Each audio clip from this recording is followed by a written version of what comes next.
Hello. Hello, everyone. Hi.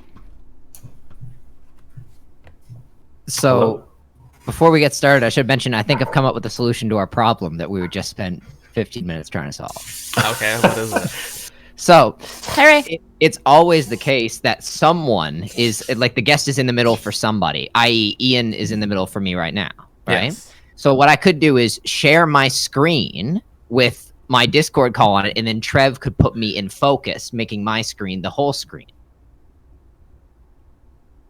Hypothetically, I know it's yes. a bit of a tangly solution, but technically that would wouldn't work. that get rid Maybe of we can you? try it. That would take your face off. Yeah, that would take you out of it. That would take technically everybody out of it, because once you're in focus, if I put you in focus, that would just be your shared screen that's trying to capture the four of us that you can't capture anymore because you're in focus. It's Inception, so you're gonna. Oh, you're right. Yeah. It's Yeah, it would work. Inception. It would Wow, work. we started off heavy. Okay, Jesus, this is a Yeah. podcast. Yeah. Hey, Ray. How's it going, Ray? Tib's just hosting too. I think she auto hosts Oh. though, so I'm not sure. I'm not sure if she's here.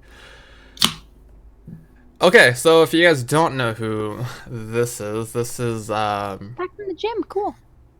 Prof Ion on Twitch.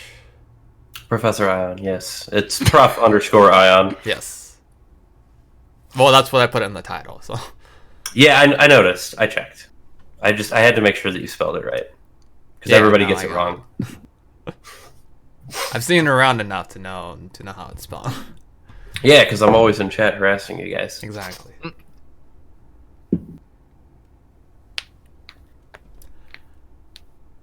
So, Morgan. You know Ian. Who is Ian really? Ian, I've known him for... How many years have I known you now? Like 5? About 5, yeah. Mel, I think- you're muted. Yep. She's Good. totally muted. Sorry. There talking. Sorry, I was just making sure that you're not getting the yips from the dog. The yips. Mhm. Yeah, Ian's a real good friend of mine. He was the one that trained me, so. I was going to say X-Boss technically twice. I was gonna say trained you in what? Trained me as a GA and also trained me in knower of Dungeons and Dragons. Yes. More importantly. That's the real achievement here is the Dungeons and Dragons thing, not the Many D&D conversations, yes. Absolutely. So many of them. And then Yeah, you, we've, you also know Tony, correct? Like, Ian knows Tony? Yes. Yes. Oh, that Tony. Ian I was like, confused. I was like, It's like why? confused. Why do you guys know Tony? And then I remembered that there's a couple that Morgan and I both know Mhm. that we've worked with. So it was weird to me because Morgan and I refer to the Tony that you're talking about, at least at work, we refer to him as Tony 2, or Oh. Oh, okay. or he had another nickname, but I don't want to say it on stream because he might be in chat and he'd yell at me. So we won't use that one. Yeah, actually, I know it's starting out kind of early, but Ray just asked a pretty pertinent question to Ian. What's your favorite system to use for D&D? So I can see Pepe. 5th edition is the system that I'm the most familiar with. However, I'd probably say that right now Pathfinder 2 is my favorite, though any system that I play is highly homebrewed. Okay, yeah. Like, extremely homebrewed. Basically, throw the rule book out. I reference it maybe 3 times a session, at best. Oh, I got really aggressive. Apparently, Oh, the that's dog- Pepe. Trying to calm Pepe down is like, no. Like, you don't calm him Yeah. down. I was actually going to ask Melly the same question, because Melly, I believe, also plays D&D, and I was going to ask Melly what her favorite system is to use. No, I actually don't. Did I make that up? Yeah, you You did. made it up. That's you know what it was is one time it was suggested that we have like a group D&D game. This was many months ago. Yeah, I don't know if you remember, and you were like, "Yeah, I'd be so down for that." And I was like, "Oh, Melly probably plays." No, D&D. it's because I've always wanted to, and I just never have. And so, I feel like that's a big time commitment, though. If yeah. you need a dungeon master for that, I volunteer as tribute. I just want to throw that in like right off the Well, bat. I'm Really glad you laying said down that, that Ian, because, because like- I don't know if you know what you might have just stepped into volunteering for. But I actually think it might be a half decent idea on one of our off days of this podcast to do like a online D&D. Oh my God, Is there an online Oh, like I would love- app or like? Oh yeah, website yeah. that There's you can do? lots. Oh, okay. Yeah. there's- lots. I've seen several people like group stream it before. There's a handful of options. I've actually got a Saturday night group that I'm probably going to start streaming. That's a couple of buddies, my dad and my brother as well. And we're not using an online tool per se, so much as it's just discussed. I've got a couple of tools and stuff that I run on my computer. Plus, obviously, I have the PDFs for all the books as well as all the physical books that are in my car right now. But yeah, no, I'd be totally down to do that. I already dungeon master twice a week anyway, so. Oh, excellent. Yeah, I think that'd be a lot of fun to have. Like it might just be like a one-off, or we might turn it into a regular. That's okay. End up really. I feel like I most of will these off warn you. days are gonna be one-offs for like the I unique almost ideas. went- For like whatever. it Okay, is, so yeah. like the hipster market here in town, they recently had a Dungeons and Dragons night, and Do it. I literally almost went, but I ended up streaming instead. But I seriously thought about it because I was like, I want to do this, but I don't want to go by myself. So I will warn you that the last group of people that said that they were going to do a one-off with me as the DM, we've been playing for a year and a half now. Oh, okay. Unless He that's meant just one really 1 year long off. run. 1 year off. Yeah, it was like everybody was like, yeah, it was a one-off. Actually, kind of is Mary's fault that I'm a dungeon master. Thank you, Mary. Yeah. You're welcome. She's live audiencing. You can't see her; she's off screen. Oh, but- okay. So she decided after we moved into the last place that we lived before we got this apartment that she wanted to have a dinner party, have some friends over. And I was discussing with them, like, what do you guys want to do? We can play Jackbox games. We can play something on the PS4. We could play Cards Against Humanity. Like, there was a list of options, and I was like, or I can do a one-off D&D. I'm not super familiar with it, but I'll make it work. No official systems, no official rules. It's just like I'm just gonna wing it and make it up. And that happened. And after we finished, everybody was like, "All right, we need to do this. Like we're getting together next week too, right?" And I was like, "What have I done?" Okay, let Also, me ask hello, a question. Jarrett. Created a How are you? It was at that moment you Hi, knew Jarrett. you screwed up. You're like, oh god. Yes. Is Also, this the- Ray, Mary is my girlfriend. She's sitting in the corner. Hi, Mary. Is she watching the stream or are these? She's References. currently on her phone listening to me. She might be watching the stream. I don't know. That must be a mad echo or like a hella delayed echo because it's like she'll hear you and, like, 3 seconds That's later. probably why it's she's like- not watching the stream. So question. Mhm. Is this the same story where that dragon showed up in it that you kept telling me about? The dragon that threw my cousin through the space-time continuum. Was that the one? He liked stuff and he would eat things? Oh, Merlin. That one. Yes. Yes, Merlin. My tiny mechanical dragon that collects and eats things so that he can make himself bigger. Yes. He's now the party mascot, basically. There was a time where he essentially the entire story revolved around getting Merlin's stuff. And that was not at all the plan. There were other things going on. Cities were being destroyed by this like evil guy. Collecting Merlin things. That's what we were doing. Now, didn't you say that like he was a very small character at first, that you were just gonna have him be there for like a session, but your friends kept mentioning him every time like you guys would get together, and so he just kept coming back, right? Yep, he was supposed to be a side character. You can get rid of him, so he took over. Yeah, pretty much. So it's now become a thing where he's a deity and doesn't know it. It got really complicated. I've put him into the rules as a deity essentially. So like one of our players is a cleric of Merlin, of Infinity. It got really complicated because everybody liked Merlin so much. Yeah. Ray said he accidentally wiped his entire party with an ice dragon once. Yes. That will Feels happen. bad, man. Now, so I've never done any D&D, but are these like very common occurrences between like games? Hey, Vix. Accidentally killing your entire party. Oh my god, hi Vix. Yes. An NPC accidentally becoming super predominant and coming back a lot. Also, yes. Oh, okay. These things happen a lot. The DM is in control, but really the DM's job is to make sure that everybody has a good time. So the players are in control in that sense. Also, Tricoden said, I'm probably butchering the name, but nobody's ever a DM by choice. It's always like thrust on them or an accident, and that is 100% correct. Most people don't just be like, I'm going to be a dungeon master now. No. Those people are usually not good at it. In my experience, it's usually people who they were players of the game and they want to get their friends into it, and so they're like, oh, okay, I'll just DM a game for you guys. And then just like people who do one-offs often turn into regular players, people who one-off DM often turn into regular DMs. Yes. Y'all look cute. Thank you, Vix. That's very sweet. Yes, thank you. We all know that Rory looks best, though. Oh, I feel like I know that. I feel like that's not your line. I feel like that's her line. No, it is, but I stole it from her.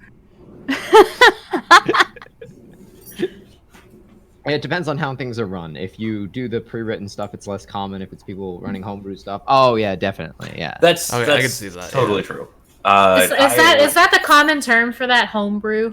Yes. See, when I think of Okay. homebrew, I think of like when you could, what is it, jailbreak your Wii, because like the app on there to like get free shit was homebrew. So like that's what I think of when someone says homebrew, and then like you guys kept using that word, and I was like, I had a friend that did that. That he had like a whole bunch of like N64 games on his Wii, and I'd go over there and be, let's play like Mario Party 3 or something. yeah, no, it was wild. And then You almost have to think about D&D like cooking. oh, okay. It's you either have a recipe, which is like the pre-written stories and campaigns, or it's homebrew and you're just winging it. Yeah, you just kind of just like it's a pinch of salt. That's whatever it's in. Yeah, I mean, and to be fair, like when I say I'm winging it, I do kind of have a story in the background, but the story really carries around whatever the players are doing. Like I said, there were cities being taken over, and nobody noticed or cared. It's just fine. Dragons. At that point, it was Merlin's Dragons. story. It wasn't about the cities being burnt and destroyed. It was more about finding Merlin. It was Well, it was all about Merlin. I like what you said about like the job of a DM is to make sure players have fun, because you do have to adapt to the people who are playing and like because people play like D&D in radically different ways. Some people are like all about the math and min-maxing, and other people are all about the role playing. And sometimes you have a group where like they're split. Like I played in a group that was split 50-50 once between like people who just wanted to do math and people who wanted to actually like work on the narrative, and that was tricky. And stories can like end up so like different and everything, you know. Like I read this one story about this dude who was a normal, like a regular DM, and he said that his nieces really wanted to try what he does, and he's like, okay, well let's try to do a little session of D&D. And apparently one of the times where I think he said he had played with them the first time, and if I remember right, a pack of wolves was going to attack their little village that their characters were at. And so he's like, okay, so what are you going to do to protect the village? And the girls were like, can I pet the wolf? Can I try to pet a wolf? And he was like, hey, go ahead. And they rolled so well that they ended up being able to like basically domesticate the wolves, and they just had like an army of wolves. And that was how it went with that little story. And it's interesting. Yes, they can be all over the place. So, story time. Huge boss fight. Spent a week planning this fight. Exactly how the layout was going to be. This was the last time that I spent a lot of time planning something in advance. So So everything super carefully planned out ahead of time. Boss fight. They're trying to kidnap this prisoner from a dragon that they had worked for in the past. And they had managed to get away once, and then they were stuck in the tower and couldn't find a way out. So they went to go ask him, because last that he knew, they worked for him. And he wasn't yet, at least in their minds, aware that he had taken one of their prisoners. Or one of his prisoners. So they go back to the room, the Colosseum type room where he was holding his prisoners, and he's freaking out, tearing the place apart, looking for the prisoners, looking for them, and sees them and starts yelling at them about how, how could you betray me? And I thought that you guys were my allies, and all of this, and they're trying to talk their way out of it. And one of them just says, because he's freaking out about his prisoners being missing, one of them just says, "Hey, do you want us to go look outside?" And I have them roll a bluff check, and they roll really well, and then I roll the dragon save, and he gets a nat 1, and that was the end of the boss fight. They got to go look outside. And it was honestly the most disappointing. Like, I sat there for a moment. I rolled the die, and my face hit the table, and all of the players were just like, he got a 1, didn't he? He got a 1. And I'm like, oh, yeah. Wait, so Ian, how did you get into D&D? Like, what was your first experience with it? I played once at a comic shop in North Carolina when I was visiting that way. That was my first playing experience, and to be honest, it was horribly subpar. But that had something to do with the people that were there. My next experience was actually playing the module Tomb of Annihilation, which just don't. Oh, okay, all right. Tomb of Annihilation is referred to as the meat grinder. It is designed to kill players. It's bad. The meat grinder? Oh, it is referred to as the meat grinder. We had a group of anywhere from 10 to 16 people playing. And I would say that probably by the time that we were done with just the main dungeon, like I got in just before we got to the main dungeon. Just in that, probably people had to roll an additional 20 or 30 characters. That many characters died. That many. I can think of at least 10 or 15 that died while I was there, and I didn't make every session. So it sounds like we shouldn't play this. Okay, wait a second. So I'm still not. So if you had 2 experiences that were not optimal, what actually drew So you the meat into- grinder was actually fun for me. Oh, okay. Because I never died. I happened to be friends with the DM, and he had come up with this crazy multi-class character concept that was stupidly overpowered. And he wanted someone to run it through the Tomb of Annihilation, so he talked me into joining the game and running that class concept, which was a barbarian fighter. For anybody that's familiar with 5th edition, gross. I was taking half damage from basically every source in the game. I got attacked by all 3 heads of a Hydra and took a whopping 13 damage. Most of the characters in the party would not have survived that, and I was practically unscathed. So you were God in that game. So you're OP. You're basically OP in the most. I was difficult. extremely OP, and then later on, I In the took a couple meat of levels just to make it worse. Wow. I don't want to go into the details because I could talk about that character and how he worked for forever. But needless to say, I took next to no damage, and I dealt all of the damage. Okay, really quick. I'm gonna pause for a second so I can show Vix my Okay, my so Oh, We- the dope Keyblade, yes. Now we're having a commercial break, so Morgan can show her weep stuff. Yes! A weeb commercial. Oh, and also then, you missed yesterday. She did an awesome Kingdom Hearts cosplay yesterday. She did. She was Kyrie. I have had the I like the opportunity to see pose. that cosplay in person, and it is very impressively accurate. That Keyblade is Can you also quietly, without dope. anyone noticing, hold it up? Thanks. I was very proud of this. The paint, I mean, the paint's like, if you get really close, it's a bit wonky looking, but it was my first time ever making a Keyblade. I made it out of paper clay and paper mache. And I did like the keychain out of like shoelace, and this part's like fallen off a tiny bit, but I made it out of like shoelace and what else was it? Mold magic or whatever that's called. I was like, just some magic. That's just magic. I mean, shoelace and magic. And these are like actual flowers that I usually like when not actual flowers. I mean like you know the kind of flowers that you can get like at Dollar Tree or something like that. Oh yeah, like the And fake they're, like- ones. Yeah.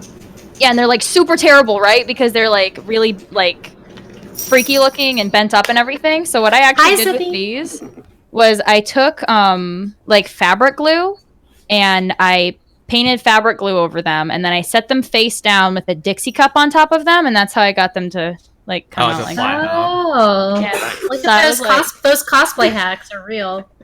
I was super happy about it. Did you get the magic at Walmart? Walmart I selling did. magic. It was on does. sale. Yeah. It was like 50% off that week. She was really excited about it. Oh, I remember right. she came into work and was super pumped. But yeah, that is my Keyblade. I was pretty happy, so I'm glad you guys like it. It turned out Walmart does sell everything, unfortunately. Zippy, how are you? It's good to see you Except again. overalls, apparently. They don't? Oh yeah. What? Yep. Yeah, it's true.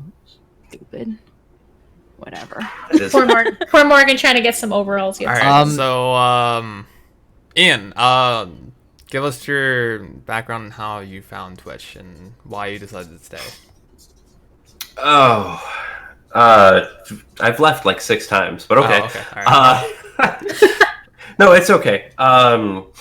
I got into doing content creation mid high school. I've been a hardware nerd for forever.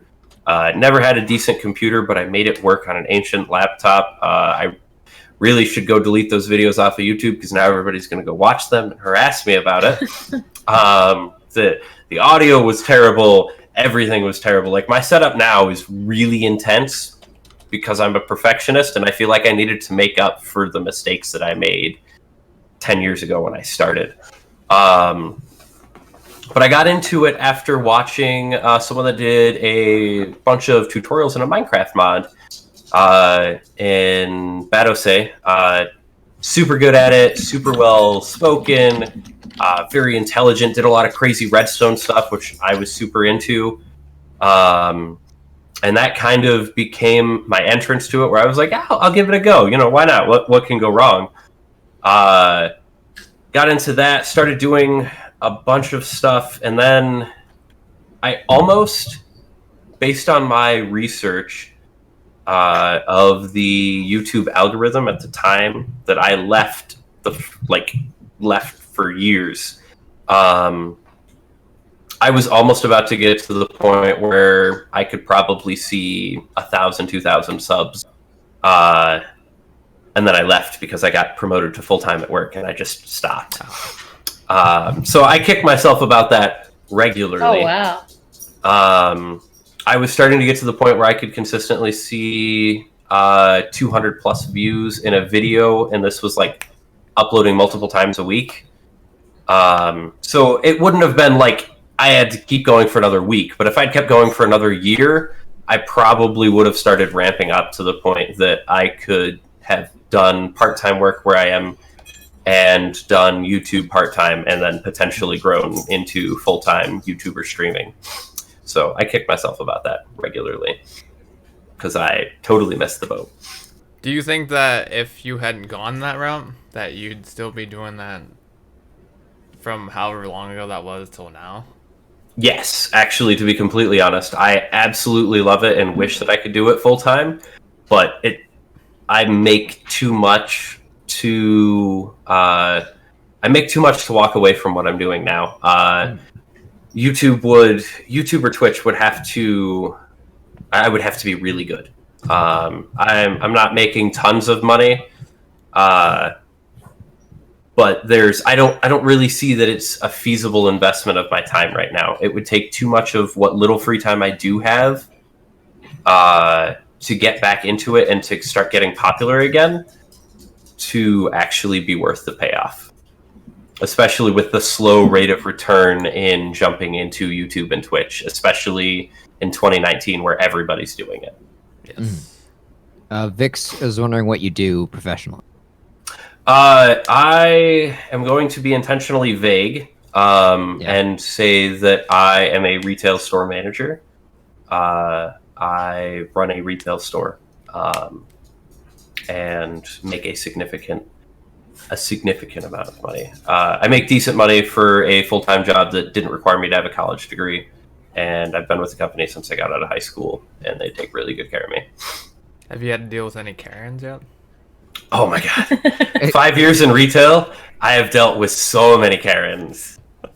Morgan has seen me deal with Karens. She'd probably even say that I'm pretty good at it. Yeah, actually. I feel like after like the first year or two, it comes out like naturally after time. You just kind of get good at it after a while. You're like, you know what? You're not worth getting upset about. What do you want? Sure, if I can do it, I'll do it. If not, sorry. You can yell at me all you want. And that's like my kind of mentality about stuff too. Like now that I've just been in it for so long, like somebody will try to come in, try to pull the wool over my eyes, or be like, "Oh, well, you know, the last guy did it." I'm like, "I'm not the last guy. Sorry." So this is the policy. Pretty much. Either you can do this how we can do it, or you can try somewhere else. Sorry. Yeah, no, that's actually, Vixen, a really good point. I have met more awesome people working retail than I have not great people. I met Morgan because I trained her. I met a good friend. I ended up going to his wedding. Just at work. He was a regular customer. I've met a number of my good friends. The group that I play D&D with, I wouldn't know any of those people if I didn't have the job I do. None of them. Yeah, that's kind of the same for me actually too. So I feel like that applies a lot of us for Twitch, like in general, just because we all wouldn't know each other unless we were on this site. I like what Zippy just said. I think that's true probably more of this generation than any other generation, where like a lot of the people have worked retail because like there's something about like the previous generations and the way they treat retail workers, which is really, really weird and uncomfortable. It's just like, I've never done that before. See, it's the thing with me is like I can't stand it when like I like. It's not like I have to get back to work. Okay, bye Vix. Thanks for stopping in. Later, Vix. Bye, Vix. But like I completely like I don't like it when like I would be with somebody and they would be like just super mean to a retail worker for a very small issue. Like I've talked to Rory about this before, and it's like it's not because I'm a retail worker, but since I'm a retail worker, I especially understand it. So like food takes a little bit longer to come out in a restaurant or at a fast food place or whatever, or the lines are a little bit too long at a retail place. I'm not going to worry about that. Like I'm just gonna be like, okay, it's taking a little bit longer than usual. It's all right. But you know, they're obviously busy. So yeah, well, it's like what you said about like temperament when dealing with difficult customers. It's like that helps you everywhere in life. Yeah, like no matter like difficult customers aren't going to be exclusive just to retail. Like you deal with them anyway. Like it's yeah, it doesn't matter where you go. The other thing is the term customer, right? Yeah. I was in a stream, watching a stream, talking with a guy about like, again, I'm in management. I have been for the last 3.5 years or so. Talking with the guy who's a manager for a programming team, actually at Twitch, about managing philosophy and like the different do's and don'ts of management and leadership. And we were talking about programming, and one of the things that he said is that no matter where you work, you have a customer. No matter what you're doing, you have a customer. Somebody's paying for the product or service that you provide, and they are your customer, and you need to treat them as such. And I thought that was a really interesting way of putting it. And even if you're doing something like the conversation was specifically developing a mod for a game, the people that play your mod or download your mod are your customer, and even though they're not paying for it, you still need to provide them with an excellent product. You should take pride in your. I hope EA is yeah. listening, but yeah. I mean, I think that that's a great point, and that's something that like I notice a lot of people surprisingly have like quite well, especially small Twitch streamers. Like I see a lot of small Twitch streamers who really take their stream seriously, and it's like they may be making no money at it, right? Like no one, maybe they're not affiliated yet, so they don't get subs or anything like that. So no one in chat is actually paying them anything, but they still like take pride in putting out a quality product. Which is actually really inspirational to see. That is one of the other reasons that I have the amount invested in equipment that I do. Is I feel like anything worth doing is worth doing right. So even though I stream, I agree. Yes, once a year, it feels like sometimes when I have time, I want it to be as good as possible. I don't have time to do all of the sweet transitions and stuff that, like, Morgan's got dope transitions. The rest of you guys probably have. I've been in one of Melly's streams, but I ended up getting called into work, so I had to bounce. So I have no idea how dope her transitions are, but I know Morgan's are pretty cool.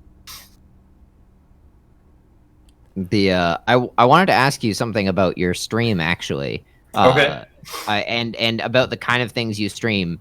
You're really into a very specific genre of game, which is building games. And I'm just curious what the genesis of someone like, I know people who are into platformers, like what they grew up playing. Like, what did you grow up playing that wound you into building games? was it Legos? Legos. Oh, okay. It was Legos. Oh, it was Legos. 100%. Okay, So, okay, yeah. my parents are divorced. Just comment at this point. Yeah. So my mom was afraid of everything, all of it, the whole world. All of it was evil. Apologies, my furnace. This thing is coming on. It might get a little loud. If it does, let me know. So I didn't like video games, super limited, if at all. And so it ended up being a ton of Legos, because it was one of those things that people were like, well, what do you want for your birthday? What do you want for Christmas? If I said a video game, they'd be like, well, you should expand your horizons. But if I said Legos, they were like, well, he's being creative and inventive, so it's cool. So Legos were like my whole life. That's awesome, Zippy. Yeah, that is really cool, actually. Yeah. Are you Yeah, still you're one right, of those you're people right. who partake in Legos now? I probably would. I actually still have a ton of Legos. I think they're at one of my parents' house, probably my dad's house in his basement. At this point, I don't have space for the scale of Lego that I used to do. When I got building with Legos, it was like my entire room, all of it. It was consumed with me sorting and organizing stuff. So how did you fix the problem of like stepping on Legos? Like, did you just? You just didn't. Did you knew where they were, and they were a great repellent to keep my siblings out of my bedroom. That's fair. See, I thought it'd be like you develop calluses over time or something Yeah, like that it's, too. It's like you can just like start on fire. stronger, And, like, it doesn't more matter. adaptable. Yes, The I unfortunate also part- calluses. The unfortunate part was because I've wanted to get like into like building like the Lego City things sometimes, like on like Lego.com. The sad part about it is that some of the, even if they are larger, and I understand there's a whole bunch of pieces to it, like they are expensive, unfortunately. Yes. Super. That's one of the other reasons that I haven't bought any sets lately, is just because they're so expensive. I And I'm think like, the, or I could go play Minecraft. I think the Yeah. Death Star set is like really expensive because that's like a 1,000+ piece or whatever. That's pretty cool, Zippy. Yeah, Zippy, Yeah. that's crazy. But also I, accurate. That thing you said, I think that probably rings true for a lot of young people that play video games, that like their parents, like, it's like for Lego, it's like obvious to parents what that is, right? It's like you're building something, there's a certain amount of like creativity, there's a certain amount of spatial reasoning involved. It's not obvious to parents that a lot of that same stuff is in video games, actually. I feel like generations before, no, but I feel like now, because it's more popular and on the rise, people are starting to understand that like there's certain aspects that you can get out of video games that you can't with like other things. Definitely, yeah. I was actually really impressed. So, my grandmother, on my dad's side, absolutely loves Minecraft. She doesn't play it, but she loves the concept. She loves that her grandchildren play it because she likes the idea that she loved Legos as well. But she loves Minecraft. She loves the creativity of it. She thinks that the villagers are silly, and that like all of the animals are adorable, and she just the whole concept is awesome to her. And it was something that my dad and my brother and I all used to play, like all of us together all the time. And my dad, brother, and I still play. I host Minecraft servers out of the server that's in the closet. And so she's super into it, which was kind of mind-blowing to me, because she's not really into the whole like idea of video games. She sees the value of it. She sees that there can be spatial reasoning after years of me talking to her. But like Minecraft, she's loved it since the day that we bought it.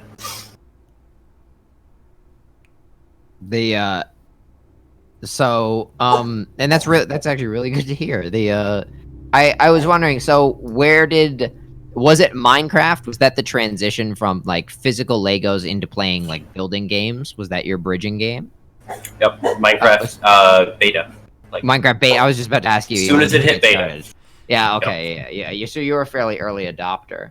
Were you ever a Minecraft modder?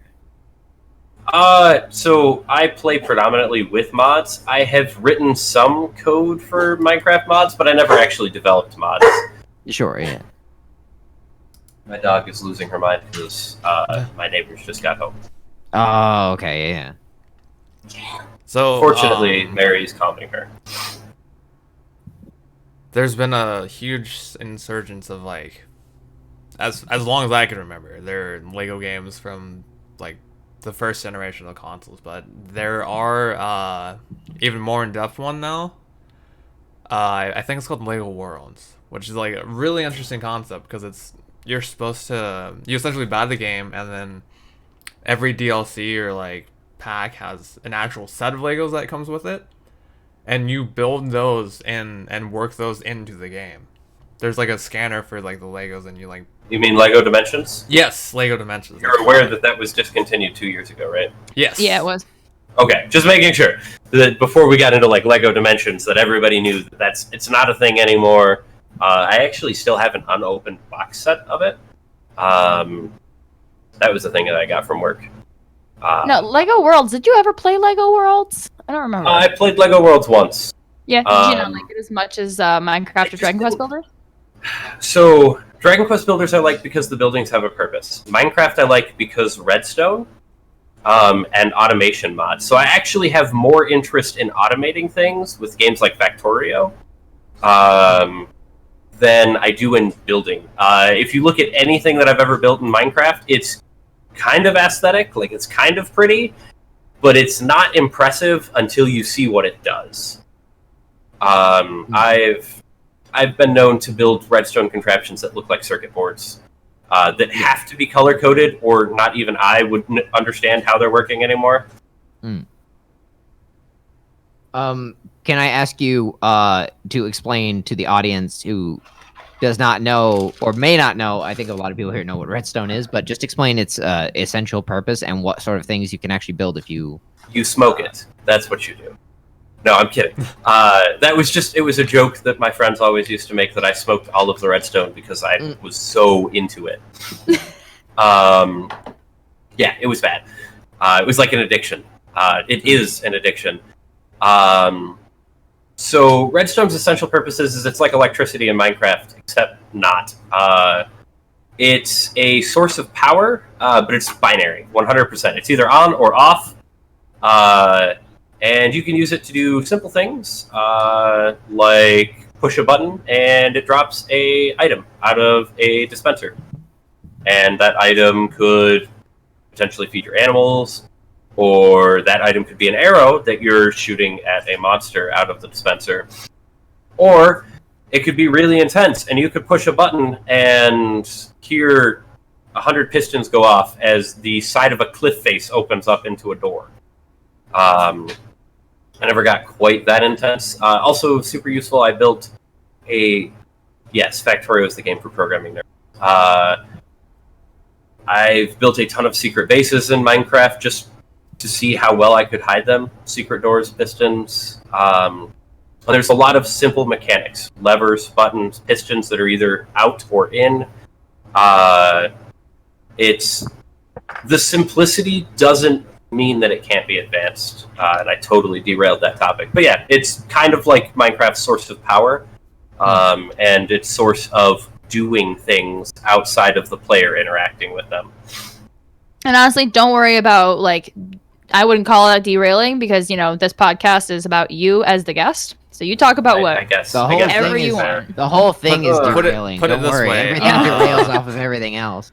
I think 2 guests ago we had a 35-minute segment on Wendy's, so you Yeah. Oh, yeah, that's true. That's Yeah, couldn't don't worry derail it about it. any further than that. So What Zippy said is 100% true. That people have actually done like CPUs using Redstone. Like you can do Yeah. a lot. Like Yeah, it's intense. You can do some crazy stuff with Redstone. I wish I still had the pictures of it. Her name was Bessie, and it was a automatic wheat farm in Minecraft that was the size of a 2 or 3 story house that had 6 plants. 6 wheat plants. And it was overly complex because I was teaching a friend how to build redstone. And he said to me one day, he's like, I think I'm kind of getting good at this. I want to challenge you. And I was like, all right, so we're having a build-off. And I'm not competitive, but I wanted to teach him a lot. So rather than just build the best, most efficient wheat farm that I could, I decided instead I was going to melt his brain with the complexity of it. So rule number 1, I handicapped myself. The easiest way to transport items in Minecraft at that time, we weren't using a mod that had pipes or anything, was water. You drop an item in flowing water and it pushes it. And then you drop it into a hopper. Makes sense. No water. Wasn't allowed. I didn't use water at all. Instead, I used pistons to push items or bellows, which were in the mod that we had that would blow items a certain number of blocks depending on how heavy they were. And minecarts and minecart tracks. Needless to say, the message that I got from him after I went to bed, after working on this for something like 13 hours consecutively. Yeah, it was intense. The message that I got from him, he woke up. I sent him a message before I went to bed at 9 a.m. And I was like, hey, when you get on the server, do me a favor. Don't touch it. Whatever you do, don't touch it. I will cry. And all I got in the morning from him was, Jesus effing Christ, what have you done? And that was it. That was what I woke up to. It completely broke his brain. It was enormous. Bessie was the most appropriate name. She was big, she was ugly, and she was horribly inefficient. That thing ran consecutively. I let it run for 2 days straight, and I got a whopping 31 wheat out of it. And his farm that he built afterwards, after that same amount of time, I think we had gotten something like 300 wheat out of it. so he won. No. Not really. So the problem is that the terms of the contest were never discussed. It wasn't who can build the best wheat farm. It was who can build a better wheat farm. And objectively, we determined that mine was better because it was crazy. Oh, okay, yeah. And I mean, in the goal of learning Redstone, you definitely beat him at that. Yes. So There were a number of things that he saw there that he's like, I haven't seen anyone do this before. And I'm like, I don't think it's ever been done that way before. I was like running on 6 hours of You're sleep. sitting there just going, they called me mad for trying to do this. Yes, And I did it. exactly. There were definitely things that should not have been doable. Oh my god. So, super off topic. The most adorable thing just happened.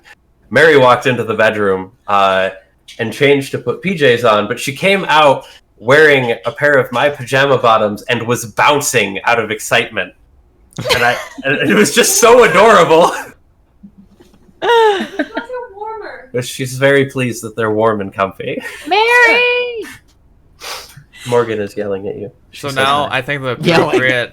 appropriate direction you need to do now is go in and take her pajamas and wear them. Clearly, yeah. Yeah, it's I an need to see- exchange. Correct. So the problem Equivalent is that exchange. most of the time her pajamas are like one of my oversized t-shirts. So Oh. it's already mine. Or one of my hoodies. So I Okay, guess yeah. that They're her hoodies. So now. this is actually payback Yes. for all the time that you've worn her pajamas. Actually, yes, in essentially, reality. Yeah, essentially, yeah. In that were reality. originally yours, but you know it's once Yeah, transfer you know that's not how ownership. relationships work. It's ours. Let's be real. Yes, like right, yeah. we live together. Right on. Everything is ours, Aww. except for the Switches. I had to buy. I bought her a Switch. I didn't have to. She harasses me because I say that she stole mine. She didn't. I gave it up. I sacrificed my Switch willingly to her. I bought Octopath Traveler. I remember this. I was gonna say it was Octopath Traveler. And still her favorite game. And I played it, and for an hour and a half, 2 hours the night that I bought it. And the next morning, she was trying to get me out of bed. It was my day off. I just wasn't happy. Wow, that's So not she happening. grabbed. Yeah, no, I was like, no. So she grabbed my Switch bag and ran downstairs. And my thought was, she's just trying to bait me. No, I'm not doing it. And we did have something going on that day. I needed to be up by like 10:30, 11. Or no, I needed to be up by 10. So I wake up 11:15. I look at the time and I'm like, well, this is weird. She's usually really good at time management. By the way, when she was trying to wake me up, it was like 10 to 9. It's like she's really good at time management normally. Like, did she just go run the errands by herself and decide to let me sleep out of pity? What happened? So I go downstairs. She's playing my Switch. And she's like, oh, you did decide to get out of bed. And I was like, yeah. So we gonna go run those errands? And she's like, yeah, we should have time. And I'm like, babe, it's 11:15. She's like, oh my god, I've been playing this for like 2 hours. And I was like, yeah. And so then after that, I didn't play my Switch for several months because I didn't have the heart to ask her not to play it so that I could. So for her birthday and Christmas, which are very close together, I bought her a Switch and Octopath so that I could have mine back. Aw, that's That's a sweet adorable, story. actually. Yeah. Our relationship is full of randomly silly and adorable things. Like, like her that bouncing onto my screen. I like that you went like full Switch, not like Switch Lite. It's like equal. Yeah, well, the Switch Lite was probably not out yet. Switch Lite didn't exist. Yeah. It was a year before the Switch Lite came out. Oh, Yeah, Yeah, I this think it was is- like Christmas because it was last Christmas, wasn't it? Yeah, it was last Christmas? No, Christmas before? Has it really only been a year? Wow. That laughter, man. Her laugh is adorable. It's like a year and a half. A year and a half? Something like that? Okay. I don't know. Man, we should have had Mary on the cast. Yeah, no, we should have had Mary on the podcast. It would have been a lot Oh more. my God, Mary could be our next guest. Yes, Mary could be the next podcast guest. So I know we were saying that you are like really into like building games and that's like a specific genre. The only like relatively close thing I've done with building is probably Ark. But that's not really primarily like a building game. I just like would use it and like try to build stuff that was like intense in it. Have you done anything in Ark or like because I know there's like a lot of like sim games like that where it's like you can build stuff and Yes, I have played Ark. I actually hosted a server for Have my you brother. put 200 hours into Ark in 2 weeks? They were referencing my addiction from when I got it back in the day, and then like. Back in the day, it was like this summer. Back in the day. Back in the day, It was in July. I Yeah, think. it was like- No, it was early August. It was early August. Yeah. it was definitely in August. It was when my back in the day.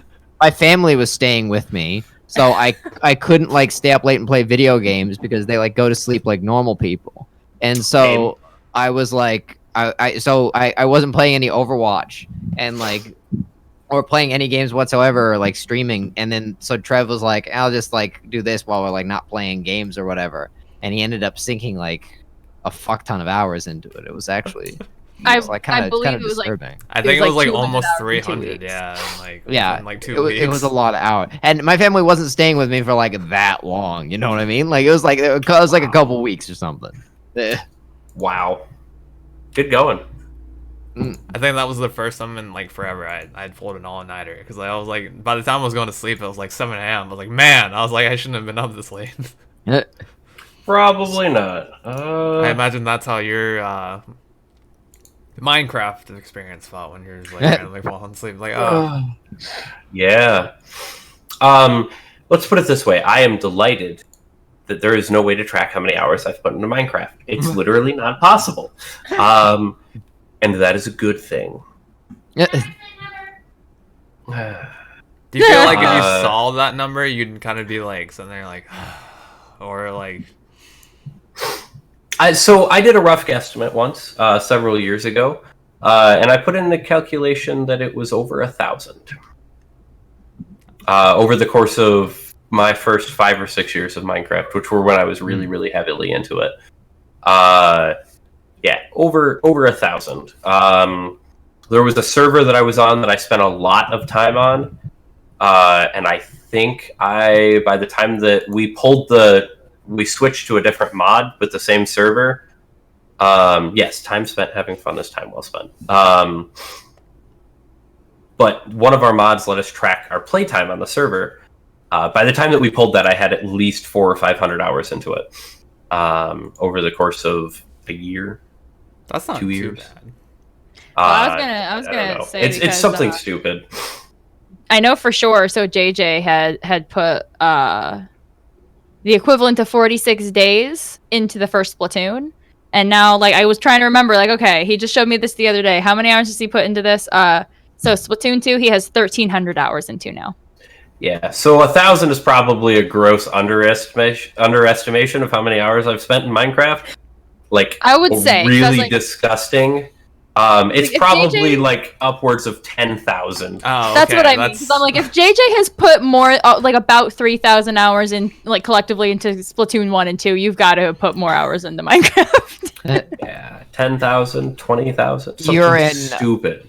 I think 10,000 hours, right, is like a that must be like some a Guinness standard World threshold for Record. expertise. Like they say, It's like the if Malcolm you put 10,000 Gladwell number. Yeah, exactly. Yeah, we become an expert at something after 10,000 Accurate. hours. So you're an expert in Minecraft. I feel like at that point you just like created the game. Like it's no longer their game. It's like it's your game now. It's mine now. So Marcus Pearson owes me $2.4 billion now. you should Is there, collect. it wasn't Minecraft where like the creator is not really like involved in it or No, that's something. is it? Minecraft. Yeah, not. Is it Minecraft? Yeah, that's the one. Yeah, he's just busy getting mad on Twitter right now. Yeah, that's Yeah. usually what he does. It's I sound literally like all he him. does now. Like, I actually, my senior research paper in school was I did a research paper on Minecraft. Oh, nice. okay. I've done a paper on Hi, EA Becca. and Hi, Star Becca. Wars Battlefront, so I know. I got an A on that too, and I was really excited. And I was like, "Thank you, EA, for fucking up, so I can get an A." Yeah. Yeah, it's pretty messed up. So Ian, Do I you was. need something, darling? She's currently crawling on the floor under the camera Aw. so that she can be out of the way. Can I help you? What kind of dog do you have? Darling, what kind of dog is Belle?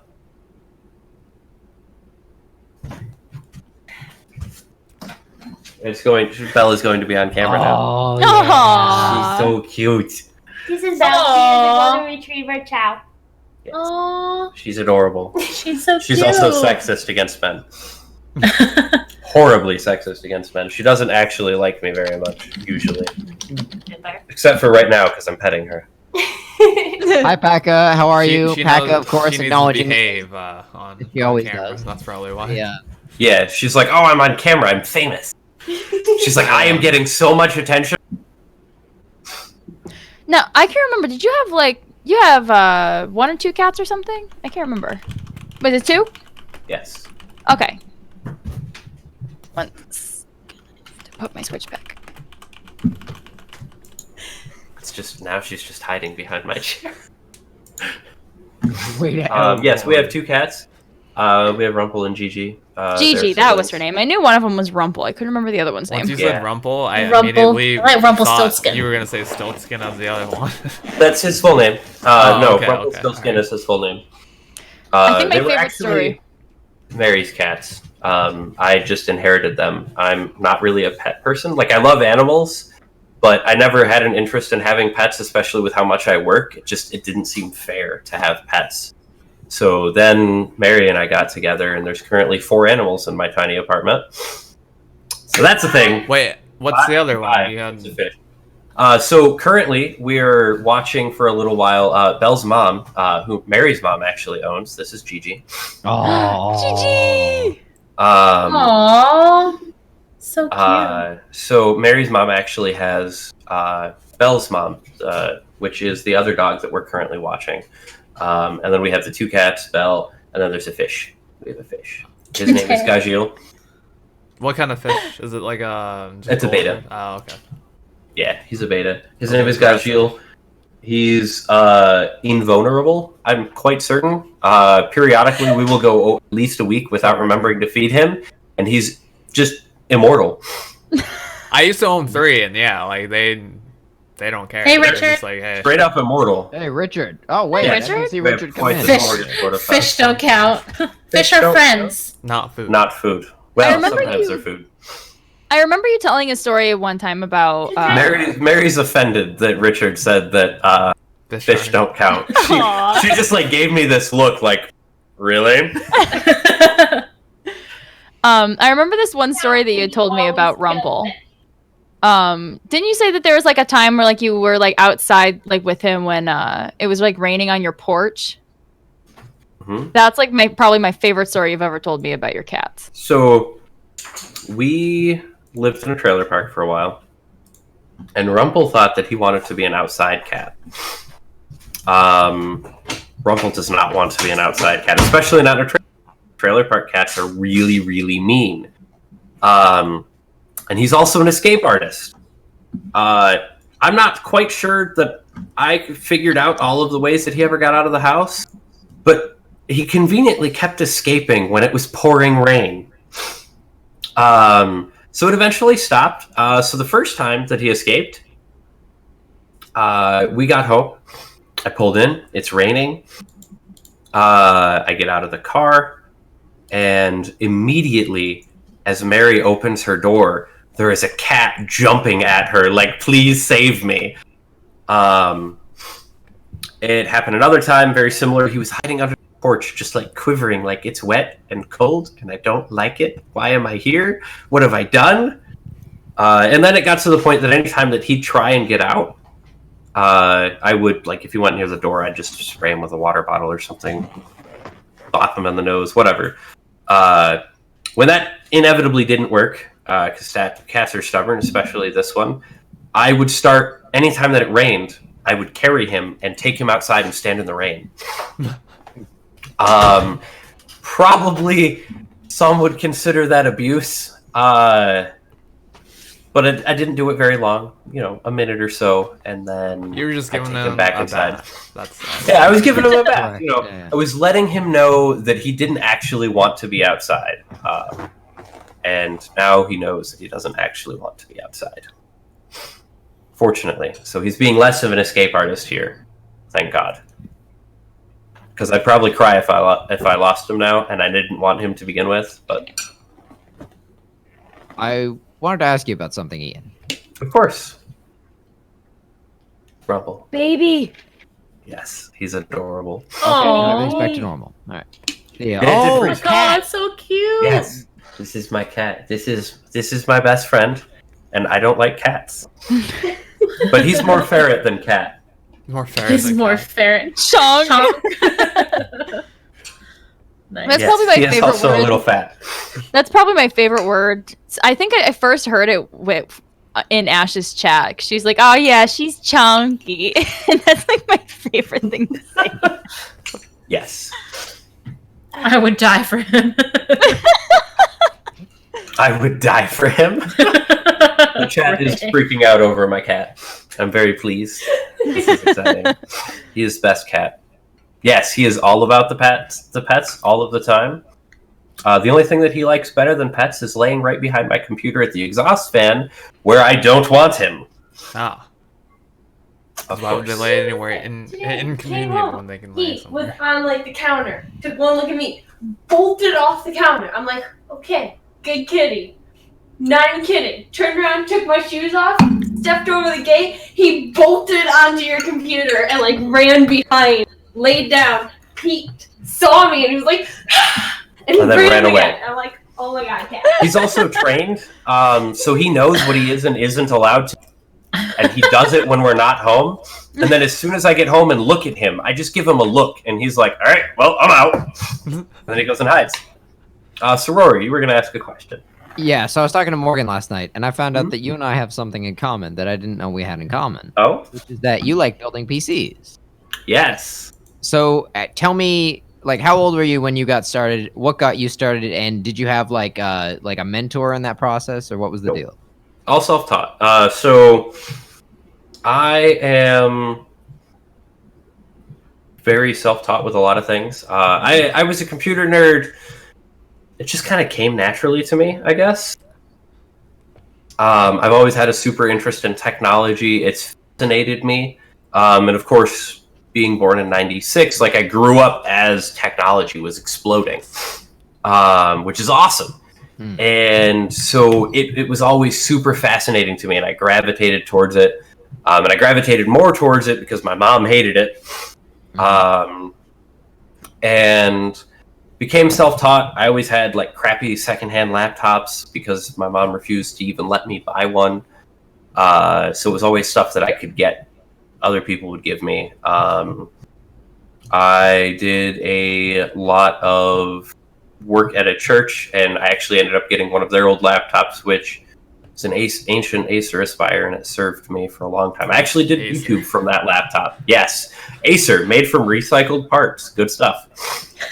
And then I had wanted to build a computer. I was like, well, the best solution to me seems like building one.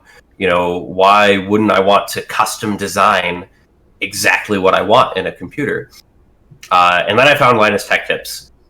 And yeah, anybody that's ever watched Linus Tech Tips will tell you that if you follow him, you will find computers a lot more interesting than you probably already did.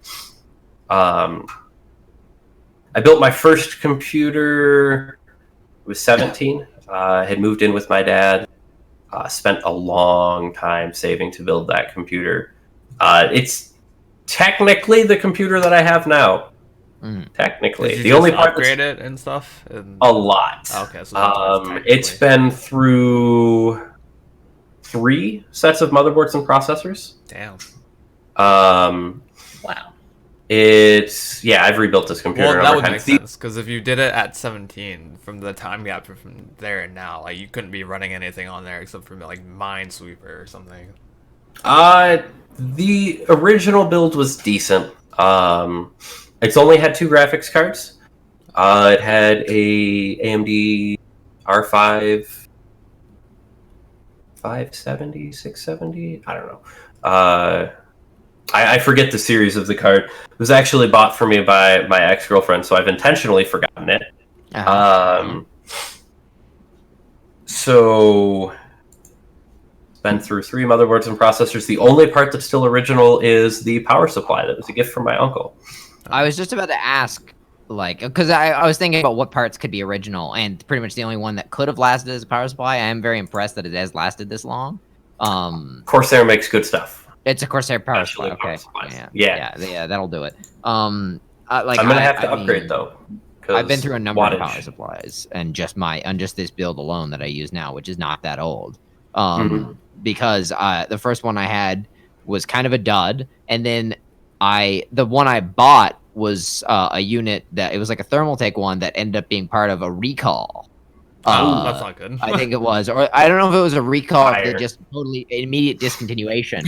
But like I was like, and that one died then, and I was very upset because power supplies, even though they're one of the cheaper things in there, it's not like they're growing on trees, you know. Yeah. Yeah, well, and the other thing is that like computer building tip: don't ever cheap on your power supply. It'll probably catch on fire. Yes, that's one thing I heard from like every single person I watched was do not Yeah. cheap out on your power Yeah, yeah. supply. Everybody's like, "Oh man, I'll Oh just my cheap out on God. the power supply." No, No, never. Fire. Not once. Yeah. fire will Bad happen. Yes, the fire emote. Thank you. Fire. And when I say that, the way that I got the job that I have now was by fixing a computer for a manager of the location that I now run 5 years ago. And he and my dad were good friends, and I was in talking to him, talking about computers, and I had just built this machine, or the original iteration of this machine. And he's like, "Oh, you're good with like computer stuff. Is there any chance you could maybe fix mine?" And I was like, "Yeah, sure. What's wrong with it?" And he's like, "The power supply caught on fire and melted. All of the rest of the components still worked." What? Yeah, he managed to put the fire out very quickly and save the rest of the components. He had a cousin that was going to do it, and they cleaned it up. So thankfully, I didn't have to clean smoke residue off of it. Yeah. That must have been like he just had a fire extinguisher sitting right It there, was ready. It was an hand. e-machine. And e-machines are notorious for running underpowered power supplies that can barely provide the wattage that they need. So if any components go bad, fire. Zippy's right. Never go minimum. Never. They recommend double. When I was like research, They. because so I've recently just built my first one. This is like the first one I've ever done, and that was maybe Congratulations. five months ago.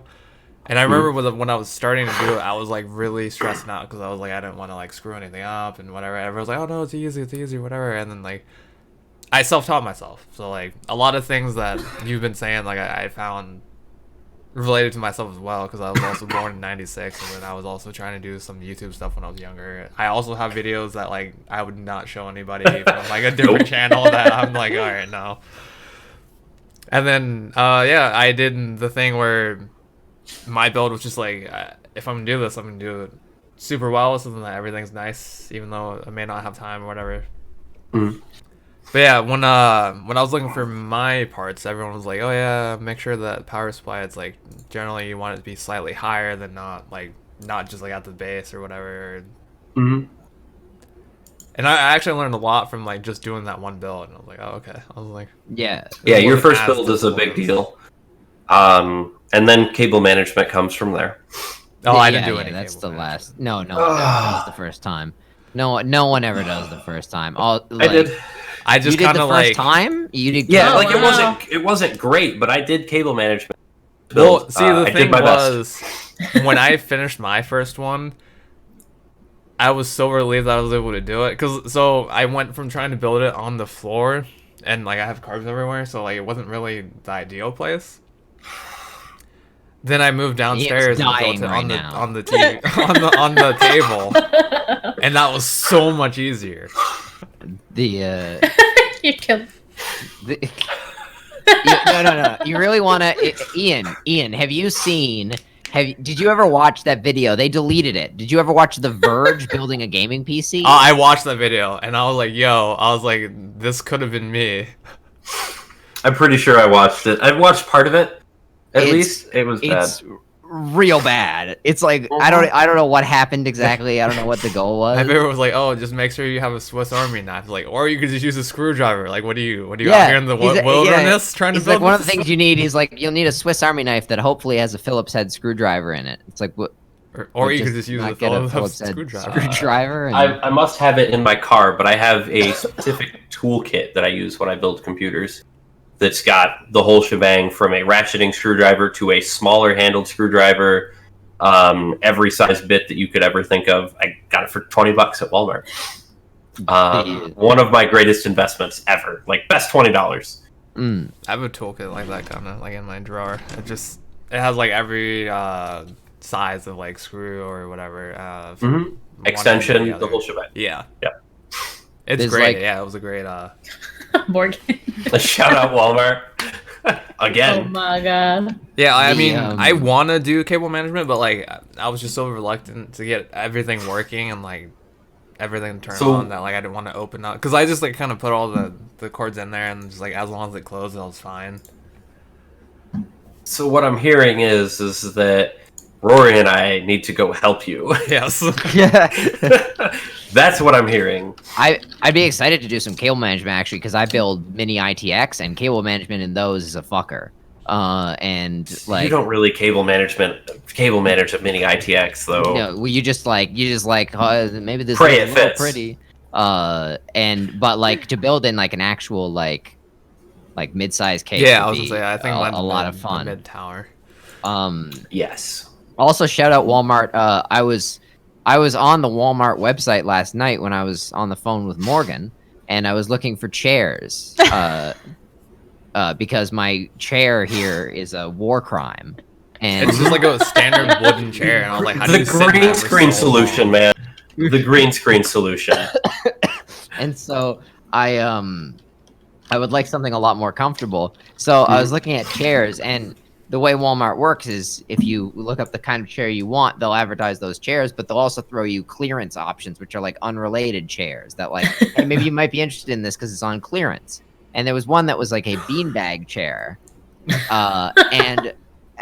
so I clicked on the ad, and in the ad, the picture they were using to sell the chair was like, there was this lady on the chair, and there was like a bottle of wine there next to the chair, and the lady was like wearing like kind of lingerie, and I was like, is this how we're selling fucking beanbag chairs now? Because like, if you're buying this chair hoping that like you're gonna sit there on the chair with this lady, like that's probably not gonna happen. Yeah, it's a that's beanbag not- chair. This isn't massively comfortable. Like, I should also mention that it said that it didn't come with the stuffing, and it was originally like $100 and something. But does it Yeah. come with the lady Yeah, does it come with the person? That's It the does real It comes question. with the wine. and the yeah, wine? it doesn't Yeah. come with the wine. Yeah. Mhm. Oldest trick in marketing. This is This is Rory. Oh God. Yeah, Nothing that, possible yeah, wrong for real. with that link. This is what Ian showed me. Yes, it is. Like, oh yeah, what chair do you? Oh my That's- god, he had a green screen chair. Yes. Oh my that's God. why I said that. I'm actually Oh, okay. Now it makes confirmed. sense. I didn't know what Morgan's you meant been to my apartment before. That is the chair basically that I sit on at my. I've seen his chair. He picked it up in one of his Wow. streets because Morgan made him. Yep. Yeah, that's right. Yeah. It's actually one of my dining room chairs because my dining room table came with 4 chairs. That's what and, like, I who the- assumed it was. Like, who the fuck is coming over to my house to eat dinner? Like, nobody. So, like, I Clearly, just, I need to take change this. that. Let's just. I also have just the to make living it room weird. lamp in my room. Like, it's like, like this living room Oh, lamp. I'm you like, don't want to come over when he's in this apartment, okay? The ceiling falls in all the time. Shelves just magically fall off the off of the walls. It's and his apartment, like you said, he has to have a lamp in his room because he does not have ceiling lights. Yeah, they forgot that bit. I feel Oh, I like didn't you have could have saved a feeling lot You have to more provide money your own lighting. or a lot The- less of a headache if you just picked a different place to stay. So Oh, I can't wait till this lease is up. my first apartment, when I ran the first store that I ran, out of town, about an hour from here, it had lighting built into 2 of the rooms, the closets and the bathroom. So it had the kitchen, the living room / dining room, but the bedrooms, nope. Yeah, lamps. exactly. Yeah, it's a Doesn't trash- doesn't make sense. Was Granted, the the rest of engineering that really apartment bad? was amazing.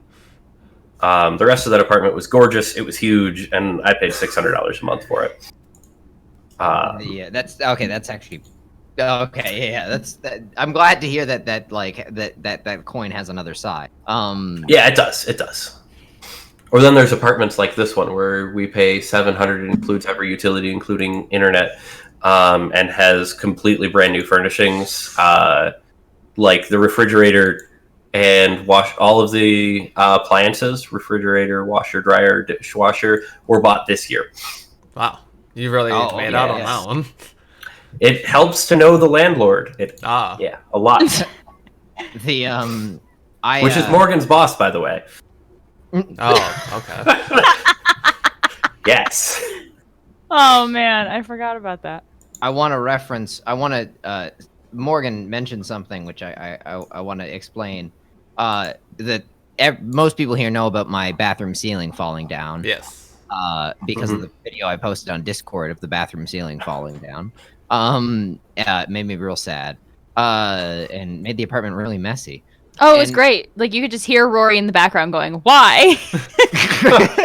And when they finally like the first guy came in and he like patched up the little hole, but like the rest of the ceiling still looked like it was coming down. And then another guy came in and he was like, "This is bullshit. Like we got to replace the whole ceiling." So they replaced like the whole ceiling in the bathroom. And when he finished it, he like laid his hammer down on the bathroom shelf and the shelf came off the wall.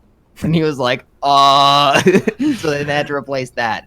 It's, oh my God. Oh, it was great. I got a message from him and he goes, "So I just heard the guy who was coming to fix the rest of our ceiling. I just heard him from the bathroom. He just goes, I don't know, the shelf just came off the wall." And he just goes, "F." Oh my goodness. Yes. That's so messed up. He actually told me, he was like, "You should move out." And I was like, the second the lease is up, I'm out of here. Trust me. So they're working on it. Yeah. Yeah, exactly. He's like, "This building's probably going to get demolished, in the next, like, couple years." I'm like, good. Like, well, it's already starting, so, like... I know It started for us. Itself. Yeah. They built this place apparently in like the 50s, and if I know anything about history, it's that the world doubled down on asbestos. So I don't know what the fuck is in this building, but I have some guesses, and I don't like any of them. Yeah, no, me either. Don't blame you. You did mention your computer, by the way, Ian, has been through 2 GPUs, but you didn't mention what it has now. What does it have now? 1070, 8 gig. Oh, okay, yeah, yeah. I have a 1060 in my home machine right now. I love the 10 series, actually. Yeah, I have a 2070, actually. Yes, that's right. Oh, yeah. we're showing off. All right, I see how it is. Trev went all. Trev No, like I went no all out expense just because in I his wanted new- it to last like super long without having to like. What actually... processor did you go with? I went with the i7, the Which one? overclockable edition, the 87K, I think. 8700K. Okay, so 8700, the same yeah. processor. Did you overclock it? No. Okay.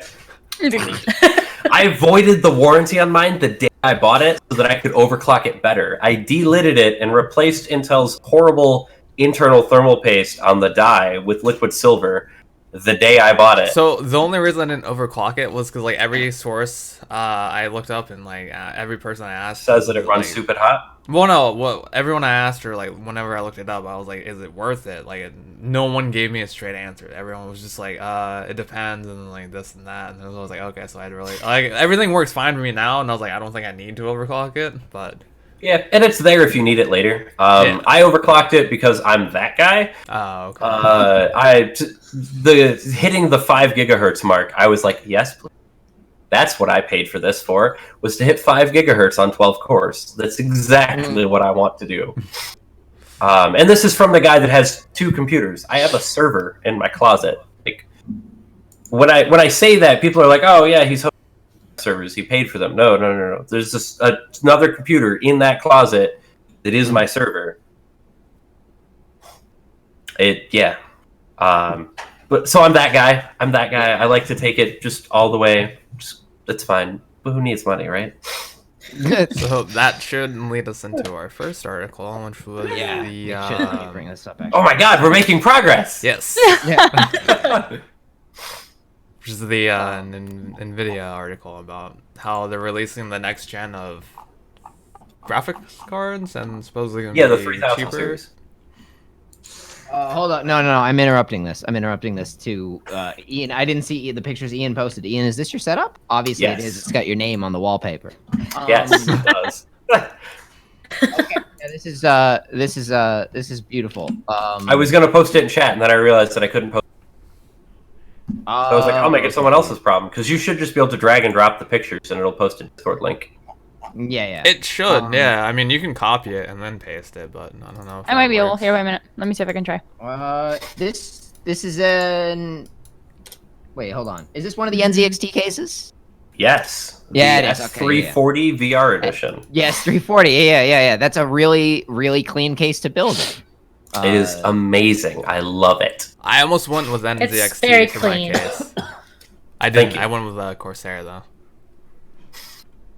Corsair also makes really nice cases. I just did a build in a Corsair case, or was it Fractal? Fractal has nice cases. What too, case though. was it? Do you remember the number on it? Model number? For his? No, but I can check. I mean, they both make nice cases. Fractal also makes really clean cases. As well. Yeah, no, there wasn't a bad option between the two.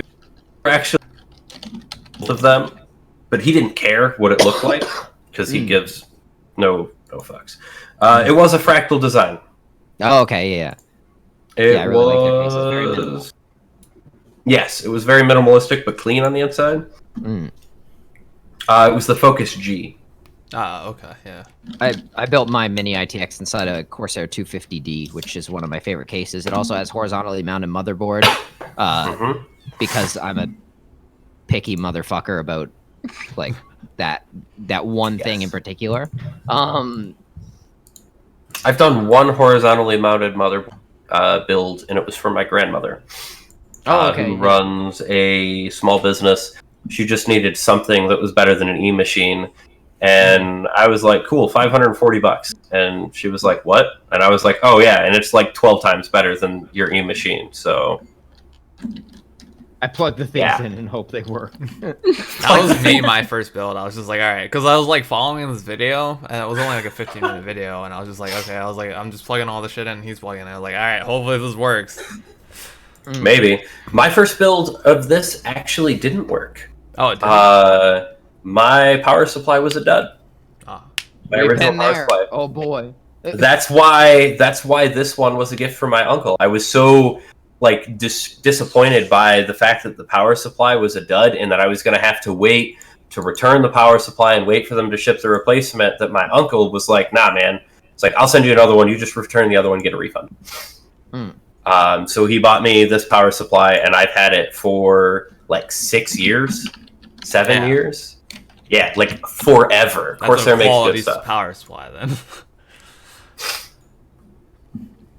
So, Millie, you've made a couple of comments on computers. Did you build yours? I sent her a list, actually- and she had someone look at it, right? And then that was it. Yeah, my brother-in-law actually really likes to build PCs. So I actually want to build one. So the one I currently have was actually something a friend gave to me. He was actually getting rid of it because he wanted to upgrade his. So I basically have like a hand-me-down. But I'm very new to PC. Like I got mine around the same time that Trev got his. So I didn't build this. And if you were gonna ask me like what's in it, I have no idea. But I wasn't going to.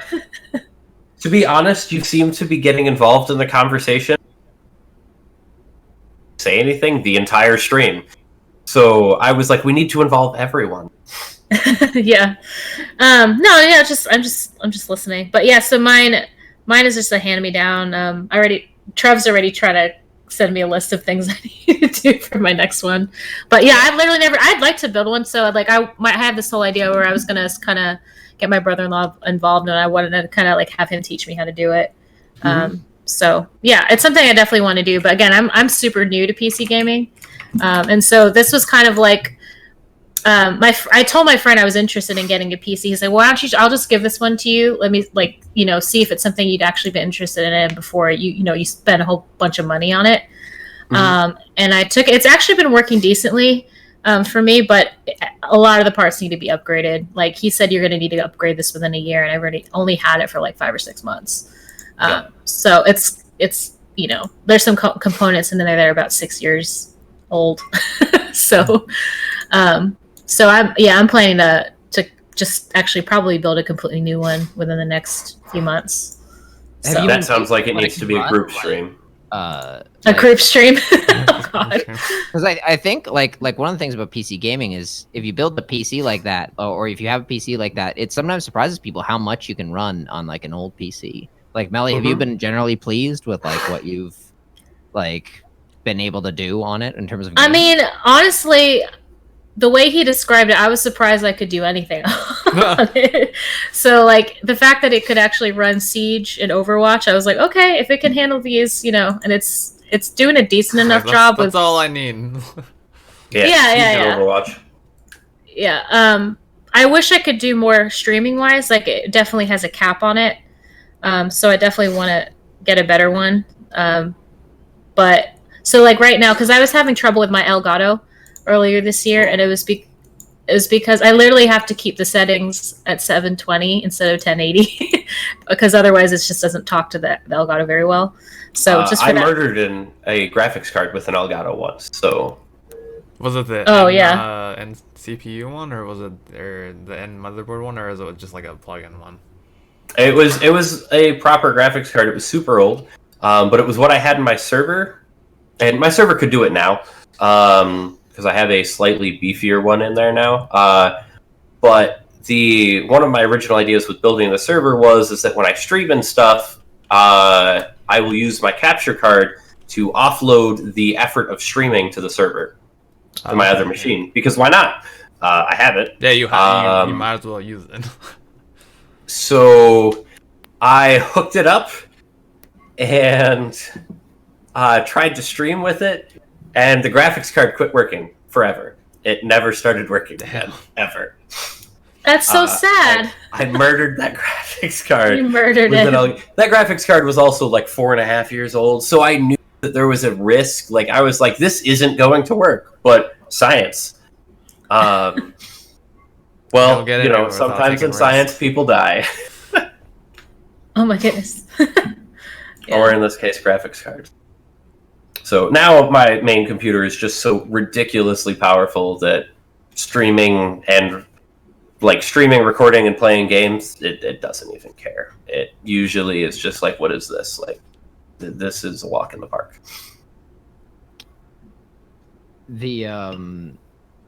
Before we get into the NVIDIA thing, actually, I think I probably realized this periodically, but when Melly said that you're new to PC gaming, I think I realized Morgan, Trev, and Melly all entered PC gaming this year. Yeah. Yeah. Oh my god. Yeah. Generally around the 2019. same time, yeah. Yeah, almost. And that wasn't a coordinated effort where you were all like, let's all get into Well, PC gaming. yeah. You all independently got into I it at had the same some PC gaming experience from when I was younger, but that was on like some shitty like Dell laptop that could like Oh, barely sure. run Yeah, those yeah. games that needed a CD to play off of. So like, Well, yeah, and see, like, I mean, I know, like, I could, but I don't count, like, playing The Sims when I was a kindergartner, you know? Well, I mean, I don't count solitaire in Minesweeper. yeah, like Minesweeper sitting out here like just clicking and like that's not. That's interesting though, because now PC gaming is a big part of our our social life with each other. yeah. Through like Monster Hunter and Overwatch and all that. And then this has come out of it. Just because we all were playing the same game at the same time, and I was just like, If it randomly weren't for like, Monster yo, I was Hunter, like, this we podcast should. wouldn't be I was real. like, yeah, I was like, we should do a podcast on this. I was like, Well, not right. Yeah, really though. Since we're now all experts at PC gaming. yes. Let's do And in the spirit of being experts, we're starting off with a technical article. Well, not a technical article, but a technical subject and an article written about it. I'm gonna repost it. You can find a number of articles about this actually. Basically, it's a rumor set for NVIDIA's next series of cards. The way these things are numbered is not a massive confusion. There's the 9 series, the 10 series, the 11, the I guess 20 series, and now 30. I mean, they don't. But Make if much we want to sense as get weird, integers, but they do make it weird, because then there was also the 1660. yes, Yes, that's a good yeah. point. Yeah, Because why not, right? yeah, that really You had a kind system of going, and there's like, all right, out of left field, 1660. It's like, why? yeah. So there's a set of rumors regarding the I guess 30 series, the three, Yeah, the next gen of yeah, video the next card. gen of NVIDIA GPUs. There's always an ugly duckling in every GPU generation. True story. Not wrong, yeah. So, yeah, see if I can get a table here of all the. I haven't gotten a chance to look at this too much. Okay, so for someone that doesn't know a lot about this, Mm. break down for me why this is news. Because I look at this and I'm just like, there's a lot of things I don't. It's Okay, a lot well, of the reason numbers. this is news is because they're rumors, basically. Like the reason this is news has nothing to do with the technical side of it. It's just because they're rumors. Actually dissecting the rumors will involve some technical stuff. I mean, the long and short of it is that it looks like, I guess, these cards are going to be, maybe the rumor is, I guess, at a new lower price point. Especially so GPUs are really expensive. They're often the most expensive single component in your Yes, my in your machine. 2070 was like almost $600 alone. Oh my god. In fact, I don't know if there's. I can't think of a single build from a friend of mine that the GPU was not the most expensive component in the machine. Let me tell you this: you can build a budget build for the same amount of money I paid for Maybe. that 2070. Yeah, I've yeah, done it. literally. Yeah. So those, like, they're really, really, really critical. We're And talking about video a lot cards, of beast. a lot of PCs. games, so like GPUs or video cards, a lot of games are GPU dependent as opposed to CPU dependent. So you can do a lot on very little in terms of your CPU. Actually, in terms of gaming doesn't really have a big like processing burden. So like you Not can run, usually, though. you can still play a lot of modern games on a dual core CPU.